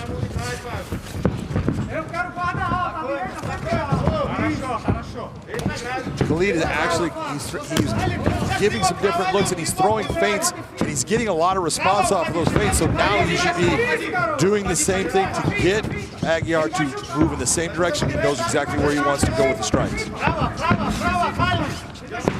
Aguiar fine with the jab, going to sternum, then trying to switch up the trajectory, and Murtazaliev defending the takedown and delivering a well-placed knee to the body. Again, this is what we're talking about, exiting with that strike. That's what he's doing, and that's what's going to end up paying dividends down the road.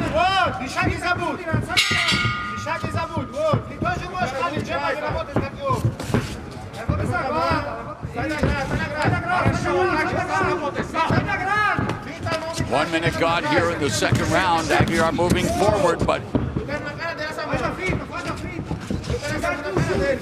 not a lot of real crisp technique with the striking, John. A lot of looping punches by Aguiar, despite the fact they do have power with them. Yeah, one of the big mistakes that I'm seeing out of Aguiar, look, everything is coming from the side. Oh, and that left hook caught Aguiar on the jaw, and that momentarily stunned him. When you're getting a guy that's shooting those shots all around, coming from the sides, it makes it easy to start throwing strikes down the middle. And Murtazaliev searching for his first takedown. It's stuffed by Aguiar. He should get this because he's deep, but he's got to get off of his knees. And Aguiar able to defend for the most part. He is up against the fence, but stuffing Murtazaliev's head. Yeah, Murtazaliev going to what we look at from Khabib and Magomedov. Figure four-ing the legs, controlling, keeping them up. That keeps the fighter from being able to get up. Right now, high head, you see him lacing that hand, grabbing that far side, so he cannot pull himself back to a position. This is all what you're seeing out of Russian fighters nowadays. This is beautiful grappling, slow, systematic drowning of the opponent. Hey, get your fingers out of the glove. Hey, go out of the glove. Scott Anderson earning his money. 2.5 minutes left here in the second round. Well, we always say that if you're not cheating, you're not trying. So Murtazaliev has been cheating a lot, so he's trying.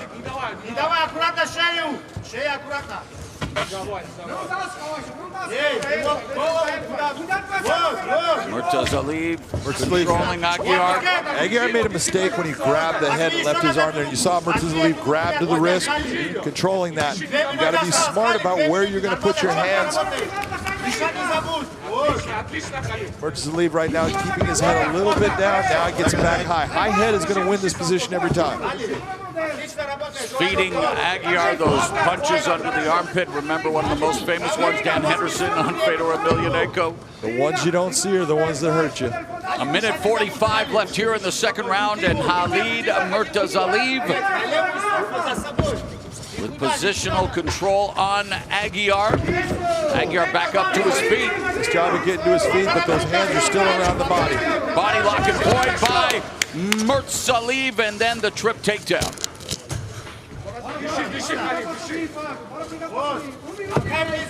Good job by Murtazaliev to, of course, as in the running. I mean, it's Good Friday, that's all I can say.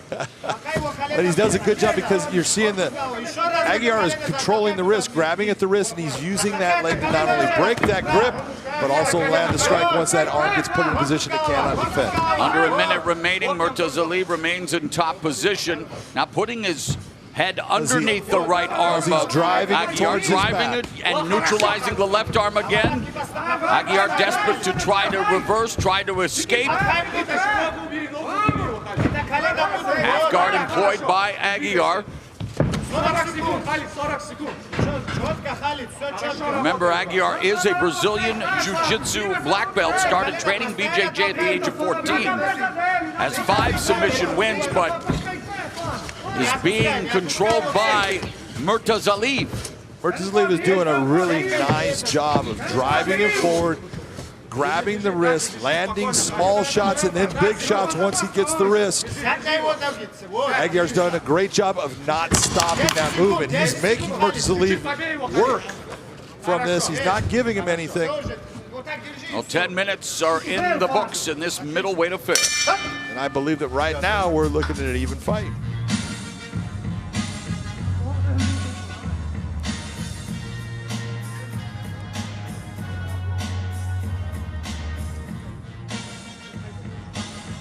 Provavelmente, olha pra mim, ele vai fazer a mesma coisa, vai fingir que vai trocar com você e vai entrar na mesma peça, do mesmo jeito.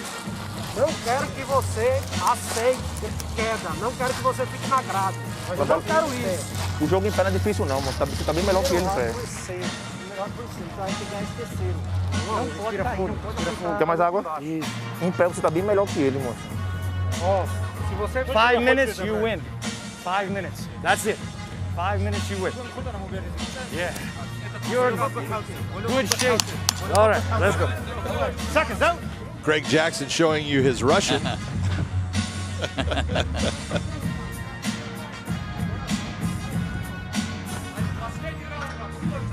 Affectionately known as Yoda. You talk about fight IQ. Oh. Ready? Ready? Hey! All right, third and final round. Will Aguiar be able to continue his recent run of success in terms of stoppages? His previous 6 wins have come inside the distance, but in tough against Khalid Murtazaliev as the third round is underway here at the Fight Sphere. Murtazaliev, one of the things he just really needs to do is think of throwing straight shots. Don't think of trying to knock him out with a big shot. Use that jab, use a straight right hand down the middle since Aguiar continues to throw these looping shots. Oh, he telegraphed that takedown attempt.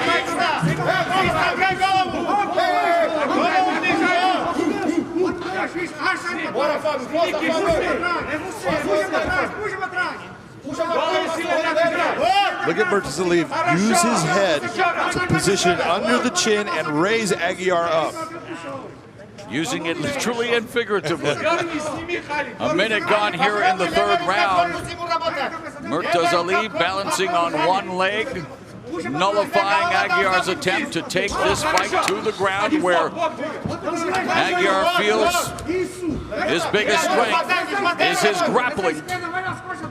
Aguiar needs to come what we call backside. You see where he's going with this. The only way for him to get this takedown is he's going to have to loop it back towards his left side, but the cage is going to stop that, so it's almost impossible for him to do. There, the wizard attempt by Murtazaliev. With a beautiful knee. So Murtazaliev doing his best to try to nullify the takedown attempt by Aguiar, and even on the canvas here, securing the left leg of Aguiar. Right now, although Aguiar's in the top position, the problem is the weight that's on his shoulder. Where his arm is at, you're seeing that pressure. Now he's able to get through it. And Aguiar has Murtazaliev's back. Will he be able to sink in the hooks there against the fence? Under 3 minutes left in the fight. And one hook has been put in, the other. Nope, still just one hook at Murtazaliev now. Reversed the position. Reversed it and now looking for control. Beautiful job to get his arm through. He did the swim maneuver to get his arm inside, then around the outside. Switching positions. He really enjoys using his head. Yes, he does. Murtazaliev physically. He uses it very well. It's a third arm. It's a short arm, but it's a third arm, and it works. In fact, I don't know if I've seen anyone use his head like the way he's using it like this in tonight's fight, as much as he's doing. And now is in Aguiar's half guard, but Murtazaliev neutralizing Aguiar, trying to pass guard.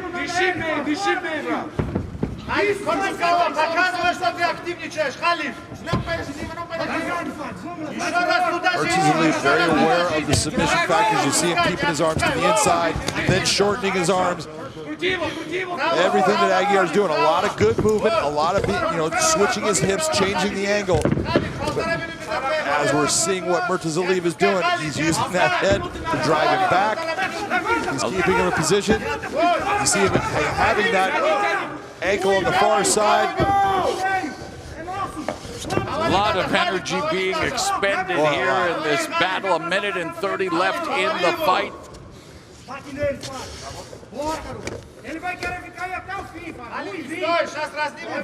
Aguiar now has Murtazaliev's left arm and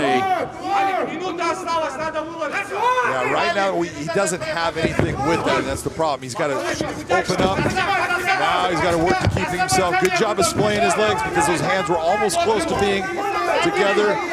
He's got to keep those hands from getting that wide base going to help him because he's going to scoop up the takedown just like he did there for Murtazaliev. And Aguiar still trying to diligently fight it. Back up on his feet. 45 seconds left in this middleweight bout between Bellator MMA newcomers Fabio Aguiar and Khalid Murtazaliev. I will tell you, with 38 seconds left, Moro, either guy can win this fight still. And maybe a standing Kimura attempt by Aguiar.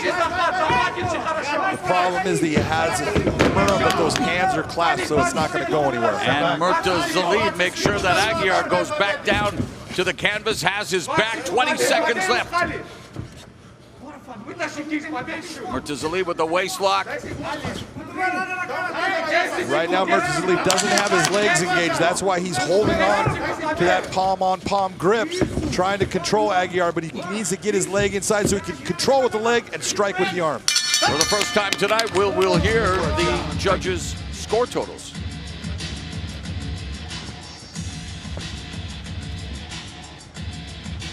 And since you are our unofficial judge as we look at the highlights, let's go to the action and then we'll get your unofficial score. This is a beautiful kick. It did not land clean. It landed right at the end of the toes. It was more of a slap, but the opportunity to make that strike land was there. That was a little bit more on that one. And that happened continuously throughout the fight. The big change there was a lot of the shots, beautiful left hook by Murtazaliev, but a lot of the shots started to become different based upon the fighters looping shots. This was the takedown attempt. You have that Kimura grip, but the Kimura grip is never going to work when you have those hands clasped like Murtazaliev had. So who do you think will get the win in their respective Bellator debut? I think in this Bellator debut, even though it's a close fight, can definitely go either way. I personally think that Khalid Murtazaliev is going to get the victory.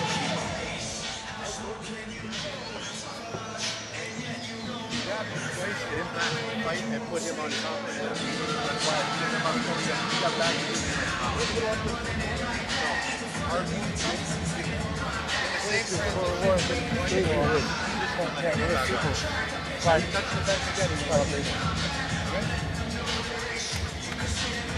They've earned each other's respect after 15 minutes of grueling action.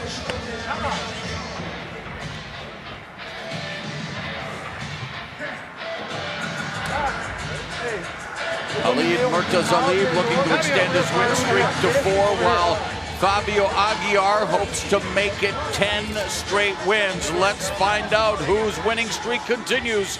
Here's Michael C. Williams. Ladies and gentlemen, having gone the distance, we'll go to your 3 judges at cage side. Your first judge, Michael Bell, scores the fight 29-28, while judges Brian Miner and Doug Crosby both see it exactly the same, 30-27. All have it for the winner by unanimous decision, Khalid Murtazaliev. Khalid Murtazaliev picks up the unanimous decision victory, victorious in his Bellator MMA debut, improving to 15-2, while Fabio Aguiar's 9-fight win streak comes to an end in his first fight in the Bellator MMA cage. Let's check in once again with Gareth Davies for his take on what's coming up later tonight here at Bellator 255. Thanks, guys. The main event tonight features a second encounter between the champion Patricio Pitbull and Emmanuel Sanchez for a place in the final of the Bellator Featherweight Grand Prix against the rising tyro AJ McKee, with $1 million in bullion awaiting the eventual winner. After their 5-round tear-up in Tel Aviv in 2018, a decision win for the champ, Sanchez told me this week that he's on a revenge tour and in spite of having the toughest route through the tournament, has taken ownership and accountability in his life during these changing times over the last year. Sanchez says he's grateful for these toughest of opponents, and without champs like Pitbull and a great fighter in AJ McKee with an undefeated record, we wouldn't be having fights like this, exciting fights. Pitbull, meanwhile, told me this week that he feels Sanchez's self-belief going to this, but he loves it. Why? Because like Pitbull always says, there's no excuses after he embarrasses him. Will the Matador use his magic tonight, or will the Pitbull tear him apart? We are set for a thriller in the main event. Back to you guys. A thriller indeed. It has been almost 2.5 years since these two stood across from one another in the cage. Now, it was a very close fight. Some had it 2-2, most had it 2-2 going into that 5th round.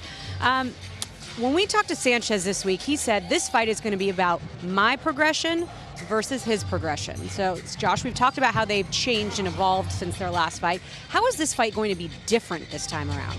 So what's going to be different is you're going to see Patricio wrestle a lot more. I think he's going to try to get off on the right in the very beginning, get a couple takedowns early and often, and control the pace that Emmanuel Sanchez is able to set. Because last time, he let Emmanuel Sanchez stay on the feet too long, and he was kind of walking him down in those later rounds, and that made him tired. Okay, I think he's going to utilize the wrestling early and often to control the pace of the fight and slow Emmanuel Sanchez down. Well, Emmanuel Sanchez, AJ, he told us this week that the biggest difference for him was that he now believes that he can beat Patricio Pitbull. He says, look, I stood in there with him. I got the best of what I was still standing at the end. I almost won. How much important is that mental aspect, that believing that you can win, and how much of a factor is that for a fight? Something my father's put in me since I was a child, man. Mentality is key, especially in a sport like this. If you have mental doubt when you step in that cage, it's gonna show, you know? And like you said, and we touched points on, he continued to show his dominance of just pressure.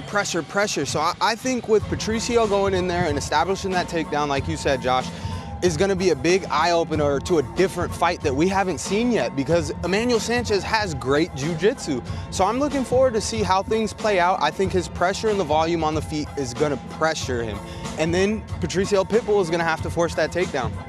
All right, well, Pitbull told us this week that he is the best version of himself right now. He's never been more technically sound. Now, Sanchez told us he's been the best that he has ever been. Let's check out two of the best fighters in the world in the best shape of their lives.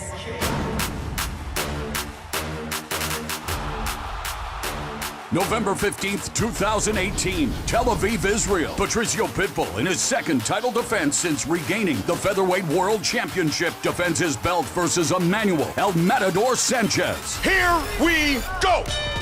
44 combined victories for Pitbull and Sanchez. I remember that it was a violent fight. Big right hand. Both of these guys, neither one likes to take a backward step. I know that Daniel finished him in the first round. Whoa, he just got rocked with that, though. That hurt him. Emmanuel Sanchez needs to take his time here, keep the pressure, but don't rush in. Speaking humbly, with such a great fighter in front of me, I thought he'd be a lot harder to hit. And with all that power and all those highlights that he's got, I thought that he would hit harder. Emmanuel Sanchez still marching forward, throwing kicks, throwing punches, not giving an inch. You gotta love this kid. And they swing hard. That was a big right hand by Pitbull. Both men beaten a little bit, bloodied a little bit. Both men far from beaten. Emmanuel Sanchez is very good. He's very dynamic. I like his style. But he's not better than me. 5 minutes remain. This is the round, man. That title is on the line, in my opinion. Both guys can walk away with that belt. Oh, nice. Just combination left-right hand by Emmanuel Sanchez to start the round. Oh, there's that big left hook. He is hurt bad. To the finish. Sanchez trying to hang on. That's smart fighting by him. They go the distance. He taught me a very valuable lesson that day, and now I'm looking forward to show him what he taught me. And still, Bellator Featherweight World Champion, Patricio Pitbull. He knows. No, I won the fight. This time I'm going to finish him at the beginning of the fight. I don't want to do a war again. I knew that we were going to cross paths again. Next up, Patricio Pitbull. Will it be repeat or revenge for a spot in the Featherweight World Grand Prix Final? When you see that, it's hard not to get excited for our main event tonight.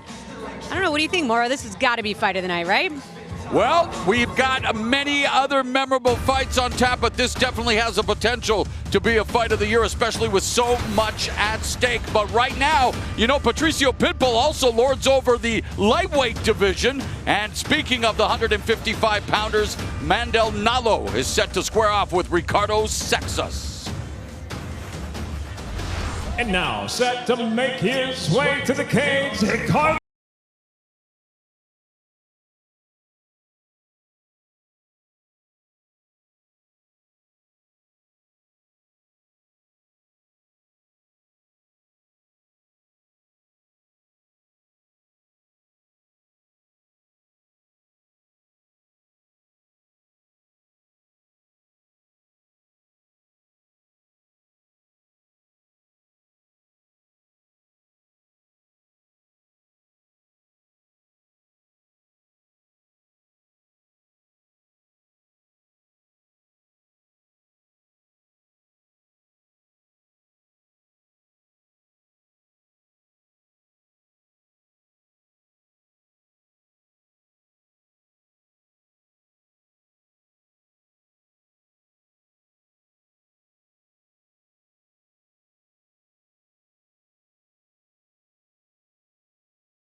dangerous. For our tail of the tape for this matchup between Nallo and Seixas, the big thing you're looking at, look at that reach advantage. And since Nallo likes to keep the fight on his feet, Seixas is gonna have to find a way to get inside with that shorter reach. Here's Michael C. Williams. Tonight here at the Bellator 255 Prelims from Mohegan Sun Arena we go. Now to the lightweight division, scheduled for 3 5-minute rounds. Introducing the blue corner at 5'9", weighing in 154.9 pounds. His professional record, 9 wins, 2 losses. From São Bernardo do Campo, Brazil, presenting Ricardo Sasquatch Seixas. And across the cage, his adversary, fighting out of the red corner at 5'11", weighing in 154.9. As a professional, he brings 7 victories, just 1 loss, fighting out of Toronto, Ontario, Canada. Introducing Mandel Nallo. And the referee in charge of the action, Dan Murgliano. Okay, gentlemen.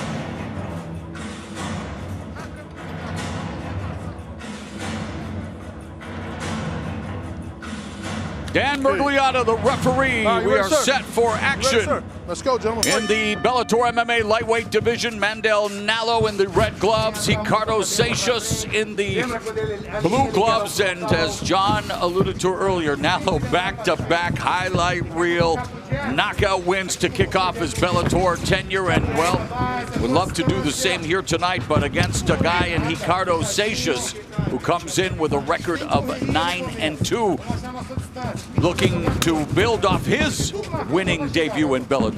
Beautiful jab by Nallo there, landing. You know, when you're looking at Mandel Nallo, you're looking at a guy who just doesn't fight that much, but man, he is built for fighting. Look at his frame. He is long, lean, powerful, very, elusively strong. And he's got speed in his hands. This guy can fight everywhere. I just want to see more of him.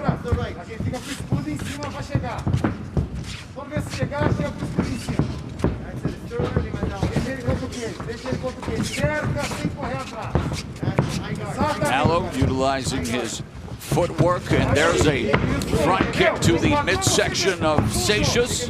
You know, you said it beautiful. He is utilizing his footwork because you can see that he's creating beautiful angles on Seixas. That's why Seixas is not landing those kicks. He's the one that's dictating when these exchanges are going to happen. Every time that he strikes out, he's landing something and Seixas is missing. And Nallo landing a couple of calf kicks to the lead leg of Seixas. There's the jab. Seixas is not even reacting to that jab. He doesn't see it coming. And he's keeping his head on the center line, and there's that spinning back fist right to the liver. Or back kick, I should say. Back kick. Back kick is all right. I knew exactly what you meant. And he's 100% so far in total kicks landed. Good start for Mandel Nallo. Seixas trying to back him in towards that cage. Wants to get him on that fence. Beautiful straight right lead hand. Landed flush. I honestly don't think at this moment that Nallo has missed one of his strikes. Already marking up the face of Ricardo Seixas as we come to the midway point of the opening round. Mandel Nallo picking off Seixas, that time with a kick. Stunner step, and Nallo measures him up and then comes over with a right hand. That hurt him bad. You can see. Notice how he's now moving backwards. He's trying to gain some space, gain distance, get some time.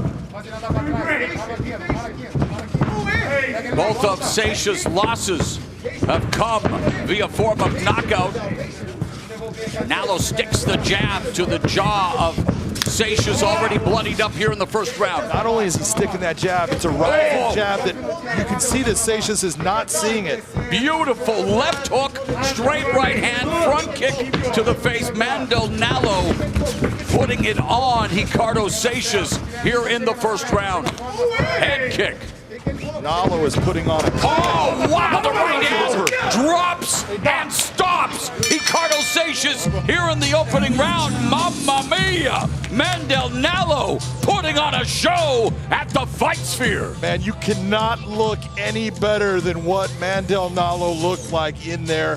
That was just an execution. What a performance by Mandel Nallo. Take a look at this. Little Superman punch drops Seixas down. He wasn't seeing anything coming in. That was just a sniper attack. Beautiful job by Mandel Nallo. Watch this. Beautiful question mark kick coming up high. Everything that he threw was touching. He almost batted 1,000. He may have missed one that I didn't see, but it was an impressive display of striking by Mandel Nallo throughout this entire contest. Look at the paint job that he did right there. That is telling you that all of those strikes landed, and not only landed, they landed with power.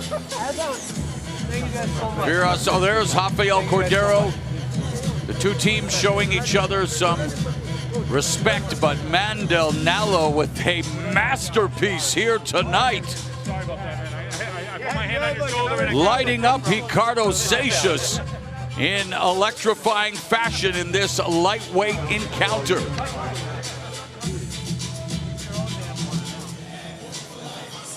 And all 8 of Mandel Nallo's victories now have come inside the distance.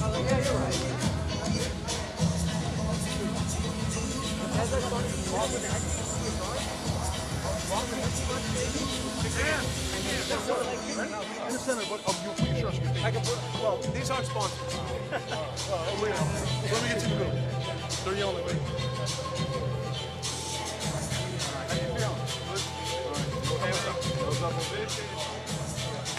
Well, let's make it official with Michael C. Williams.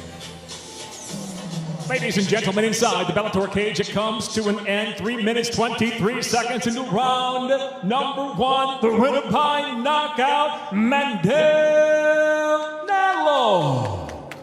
Mandel Nallo improves to 3-1 with 1 no contest in Bellator. All 3 of the victories thanks to his proficient striking. Let's go to Big John McCarthy. Mandel Nallo, we talk about fights where everything is working for you, and that for you right there was an exhibition. You were lighting him up with everything that you threw. Talk me through what you were thinking in there. That is just the training works, you know. That's about it. I was walking in, and I'm like, man, this is just a sparring. You know, you hear it all the time. Guys, like, you got to treat it like sparring. I guess it's true after all, because I was like, oh man, this is just for fun. Well, I'll tell you what, it looked like you were having fun, and he definitely was not, because, like I said, I actually had you pitching a shutout as far as I thought you batted 1,000. I don't think you missed any shots in there. And when it came to that Superman punch right at the end that put him down and the little tiny uppercut, did you know at the point when he went down that it was going to be over? I had a feeling. I was like half eyes on the ref, half eyes on him. But yeah, like when you sit down like that, usually that's it. You know, it wasn't like you went in to shoot a takedown or anything. He was done. You have been in this cage now. This is a 5th time. Your last one didn't work out as far as there was a foul going to unintentional. How do you feel now coming back, having a performance like that, and who do you believe should be your next opponent in this cage?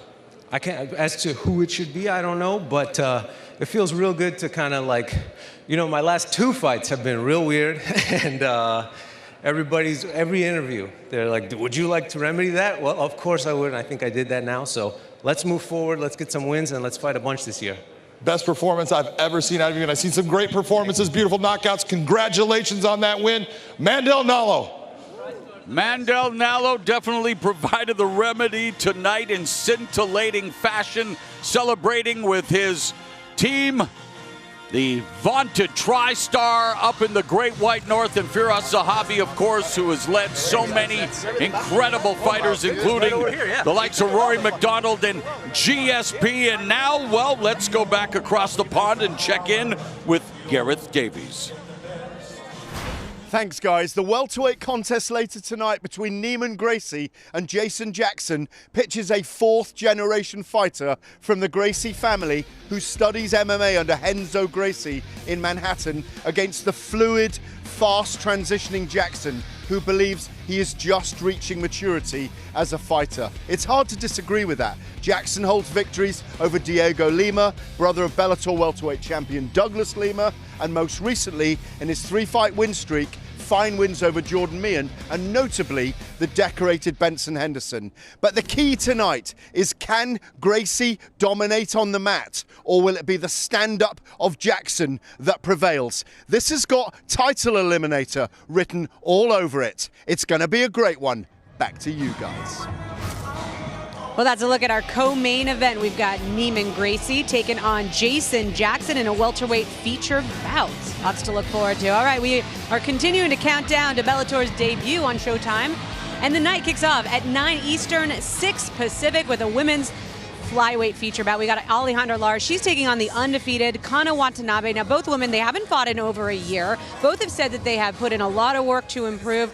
AJ, let's start with Lara. She has made some really impressive strides. What have you seen in her so far this year?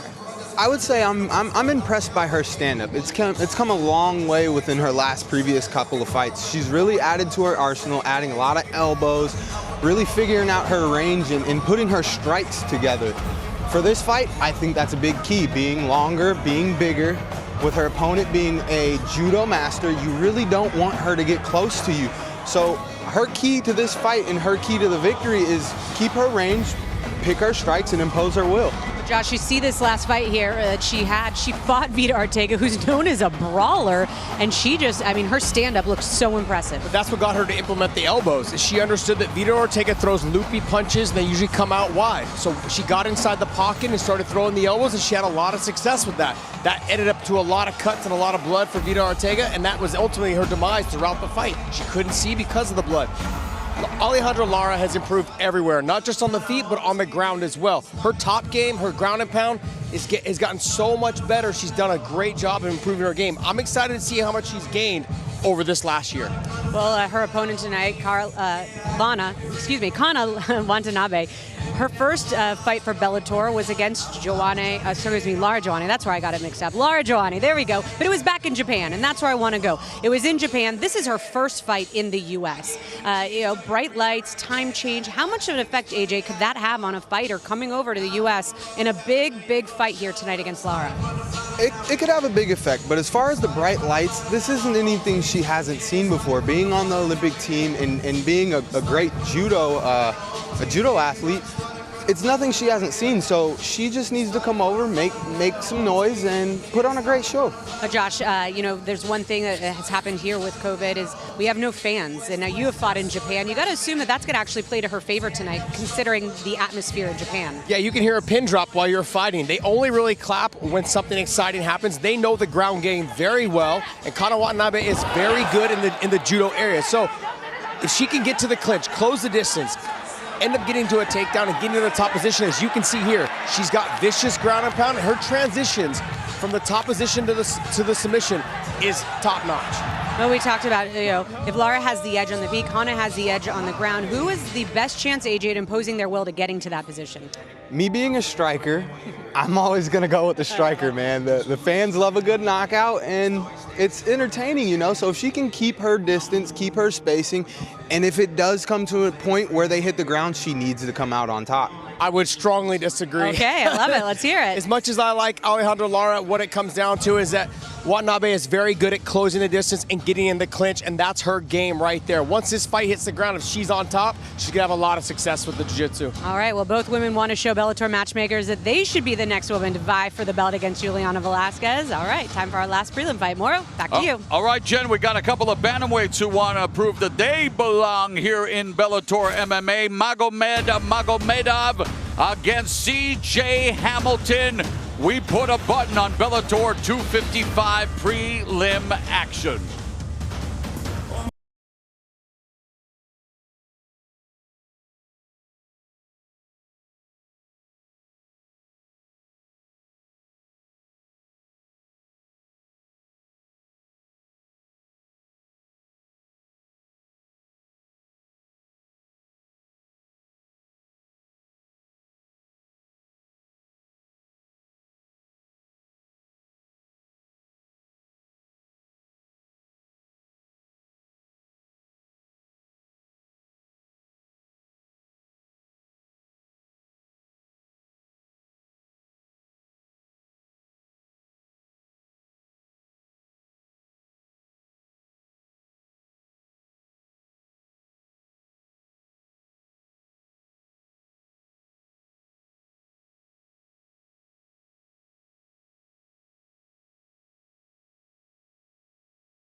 And now his opponent ready to make his way to the cage, Magomed, Tiger Magomedov.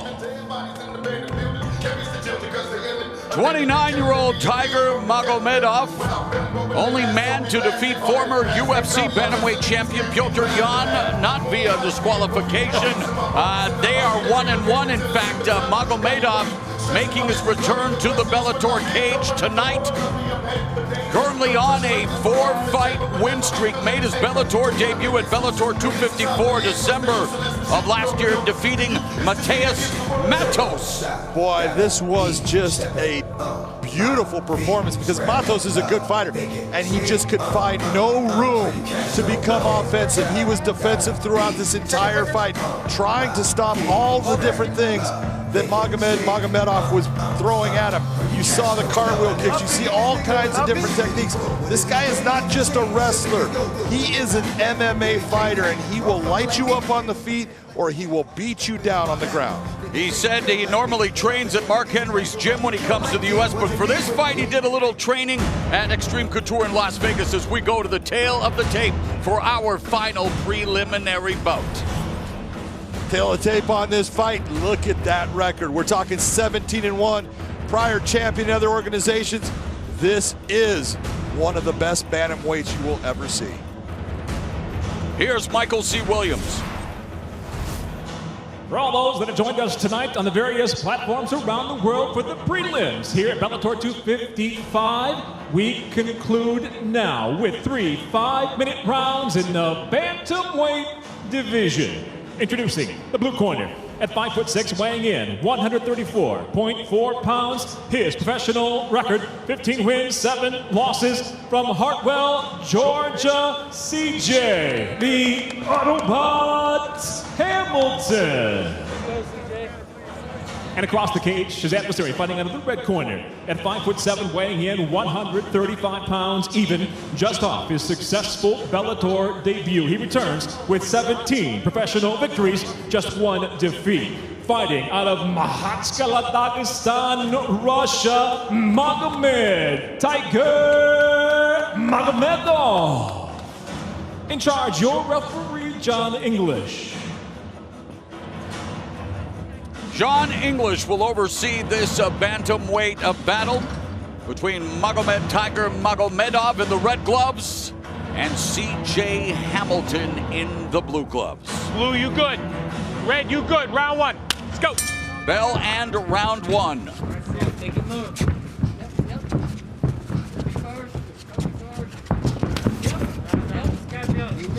This is exactly what I think CJ needs to do. He needs to be elusive with his footwork. He likes to switch back and forth between the orthodox and southpaw style. Keep doing those things, and when you get your chance, don't try to do the big shots. Just keep touching him and making him pay when he comes inside. Magomedov with that spinning back kick that almost countered by Hamilton. Magomedov has 7 first-round finishes, 2 knockouts, 5 submissions. Was looking for the electric finish fast.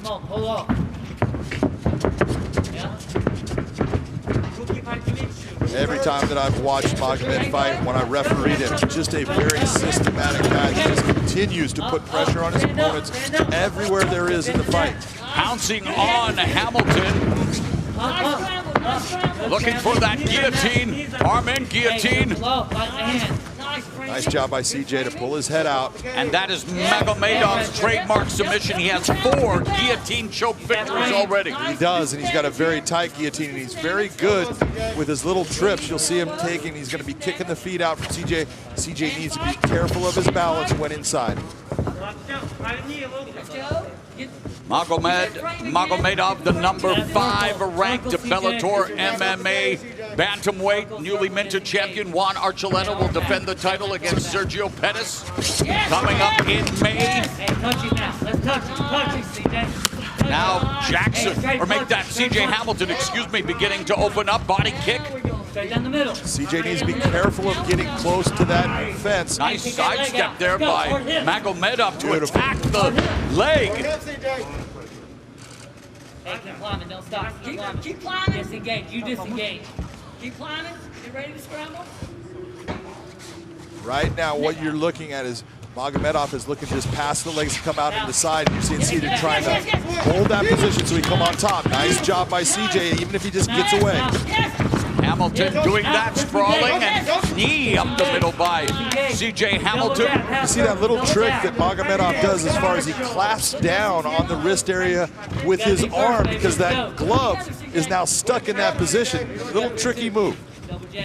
Midway point of the first round. Circle, you first, baby. Magomedov fencing with the jab. The southpaw Hamilton. Hey, just go. Fire. Just a little bit as you're looking at this, and we're now about halfway through this round more, but you're seeing that CJ, who was coming out bouncing and moving a lot, getting a little bit more flat-footed, which is only going to give Magomed more opportunities to get in these types of positions right here. 2 minutes left in the first round. Magomedov with the single leg secures the takedown. Now to top position, wanting to pass guard. Half butterfly into side control. Beautiful movement, nice transition. Hey, keep working. Yeah, keep working.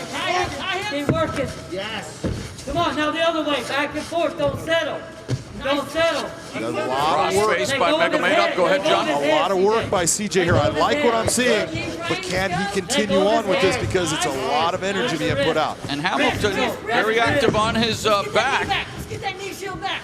Now back into side control. All the way up. Magomedov wanting to achieve full mount, now on his feet, dropping a couple of right hands before diving into beautiful transition. Yeah, full mount as Hamilton near the fence. Now Hamilton gives up his back. Magomedov putting the hooks in. He does have a rear naked choke submission win on his resume. No work. Yeah, now clear the hand. 7 submissions in total for Magomedov. Magomedov is dangerous everywhere. Right? There's that body triangle. He's in a body triangle, but CJ's got a good ability to try to move himself into a better position from it. Now you see Magomed getting his hips back square, flatten out. And just right there, beautiful movement by CJ, but Magomedov is just letting him roll underneath and he's in trouble. And Magomedov ground and pound on CJ Hamilton. Going to the body, going to the head. Dropping these right-hand missiles is Magomedov. Hammer fist to Hamilton. Hamilton trying to defend, eating these shots. And wow, what a belly-to-back suplex by Magomedov. Pounding CJ Hamilton. And saved by the bell like Bayside was CJ Hamilton. CJ Hamilton just tough as nails to make it through that round. He was very tough. Oh, what a suplex. Slow deep breath. Well, that's what I'm talking about with Magomed is this is the guy that transitions so well. He doesn't just stop and you see him flowing from one technique to the next. That suplex happened in 1 second at a time. Is up in the air and he's going down. His attempt at what Kevin Randleman did to Fedor Emelianenko back in the Pride days. Exactly. Look at right here. Coming in on the single, drags him down. And quickly just establishes position, gets to his side control. And you notice that when Magomed, beautiful movement into that side control position, and then it opens up with heavy ground and pound. We're talking, you know, he's postured up and bringing a lot of weight down, gravity helping him. All of this heavy ground and pound to the point where CJ is at the end. He's covering up, having a hard time getting hit with heavy shots. Wow. Beautiful suplex. Nice job of CJ to move himself in the air and actually transition to land so he can control how hard he hits the ground. Again, CJ Hamilton taking the fight on short notice against the number 5 ranked bantamweight in Bellator MMA. And I think, John, you may be another one who thinks maybe Magomedov should be ranked a little bit higher. Oh, you know, I know there's no doubt. Oh, spinning back kick to the liver there by Magomedov. Exactly. Off the cage, off the cage. Punch it with your hands, CJ. You can see that it hurt him. Just that movement you're right there, that's telling you that that spinning back kick landed. It was effective. And again, look at how flat-footed CJ is. When he took out his right leg, and he seems to have a little difficulty. They're spinning back kick right to the oblique. And this is what makes Magomedov so good. Oh, jumping knee by Magomedov. He can fight in every range. If he's outside, he's got beautiful spinning kicks, good attacks from the outside. When he gets into boxing range, he uses his hands well, and when he gets into a clinch range, he dominates people with positioning. Magomedov in his 10th year as a professional mixed martial artist. Hamilton looking for the guillotine. Yeah, CJ's going for it, but he does not have it, and he needs to right now let go of that head. Good job of CJ to let go of it, or he could have ended up getting choked himself. And Magomedov continues to add to his striking totals. One-sided traffic in the striking department, John. And now there's Magomedov. There's the tap. Rear naked choke victory for Magomedov. That's his 8th submission, 2nd rear naked choke, and he improves to 18-1, 2-0 in the Bellator bantamweight division. And yeah, if I had a hat, hats off to CJ Hamilton. Takes a fight on short notice, gave him everything he could, but he was in, hey, like they say, levels to this thing.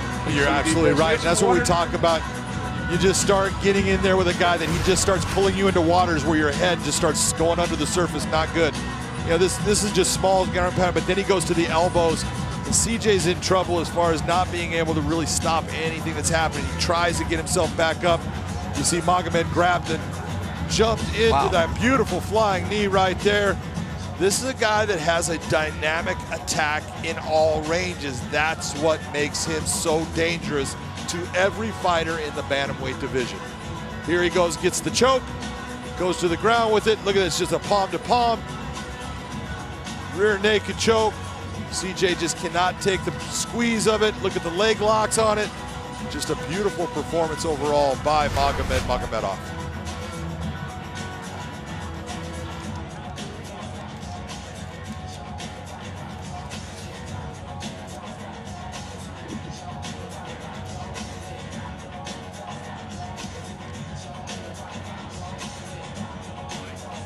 Magomed Tiger Magomedov, man, Dagestan representing in mixed martial arts, and definitely we look forward to more out of this 29-year-old bantamweight. Again, the only man to defeat the former UFC bantamweight belt holder Petr Yan. They've split 2 fights. He's now won 5 in a row. He has nothing but respect for Juan Archuleta, the current bantamweight champion. He says he's a tough guy, and of course Magomedov would love to face him inside the cage one day. Of course, Archuleta defends the title against Sergio Pettis first, but let's make it official now with Michael C. Williams. Ladies and gentlemen, the official time, 1 minute, 22 seconds into round number 2, the tap. By way of a rear naked choke for the winner by submission, Magomed Tiger Magomedov. All right, Magomedov receiving congratulations from CJ Hamilton, who again took the fight on short notice. Let's go to Big John.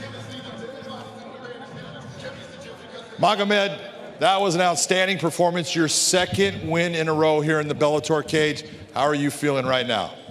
Мага, это твоя 2-я победа в Беллаторе. Как ты себя чувствуешь после этой победы? Что ты можешь сказать?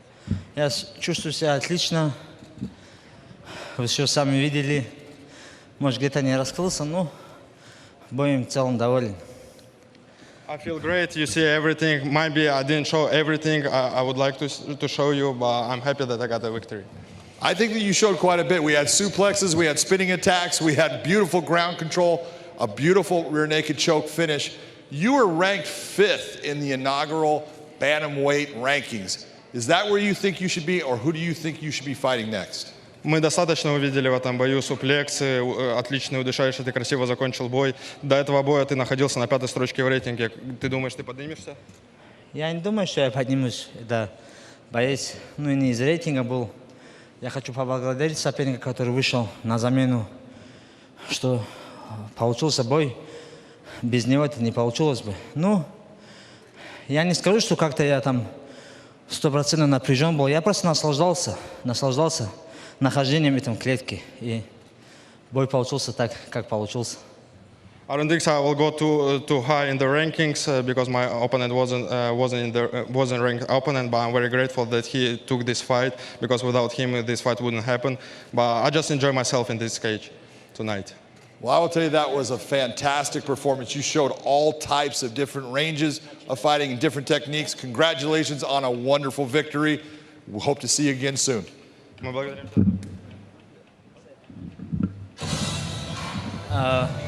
Я хочу сказать, я нахожусь на 5-м месте, и я хочу драться с кем из топ-5. Я не хочу оглядываться назад, я хочу драться, кто впереди меня. И хочу сказать, Хуан Арчулете, я наблюдаю за тобой.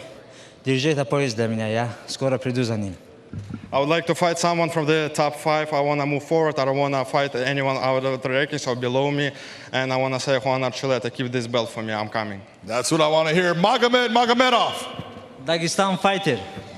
Yes, he is a Dagestan fighter, one of many dynamic fighters from Dagestan. Magomedov said he enjoyed himself tonight. I'm sure fans watching all over the world, including our friends watching in the UK on BBC iPlayer, enjoyed Magomedov's victory here tonight, putting a nice finish on what has been a festival of finishes during the Bellator 255 prelims. All right, let's go back to Jen Brown. Thanks, Mara. Hey, Josh, you gotta love that, right? When you get that opportunity, even if the microphone has gone away, you call it back. You let the guys know who you want to face. You call out the guy who's got the belt. You train for 8 to 10 weeks. You can't let that moment pass you by, and I'm glad he called it back over. It made it more exciting because he was about to leave without saying anything. I'm like, don't do that. Say something. Right, AJ? You've got to capitalize on those moments. Especially, definitely, you know, that's something I've done since day one. I've called for Pitbull's name, and he knows it. It's nothing personal, but when you're that man and you got that mark on your shoulders, people are coming after you. Yeah, we've talked about that. Maybe not so much tonight, but we've talked about this kind of leading up to the fight about, you know, how hard it is to motivate yourself as the champion, right? Because you've got the bullseye on your back. That gives all the other fighters something to look forward to. It's hard when you're a champ. You got to find ways to motivate you, but it seems like Patricio has done a pretty good job considering where he is, huh, Josh? Yeah, before this tournament, though, I could agree with that. But now there's $1 million on the line, so I don't know how you can't be motivated about that. No, just remember, this is not just $1 million. It's also your fight purses that are involved, the win and the show money, or all the show money, whatever it is, however their contract is negotiated. But if $1 million doesn't motivate you, and to say that you're the pound-for-pound best fighter right now in Bellator, or basically could be pound-for-pound the best fighter in the world, I think he is, and I think this man right here is number 2. He's in the finals right now. So. Exactly. I think he is right there at the top. To be motivated, though, do you have a reason to be motivated or no? Definitely, man. Like I've said, this is a childhood dream for me. You know, to win $1 million and a world title at the same time, it's surreal. You know, it's honestly surreal.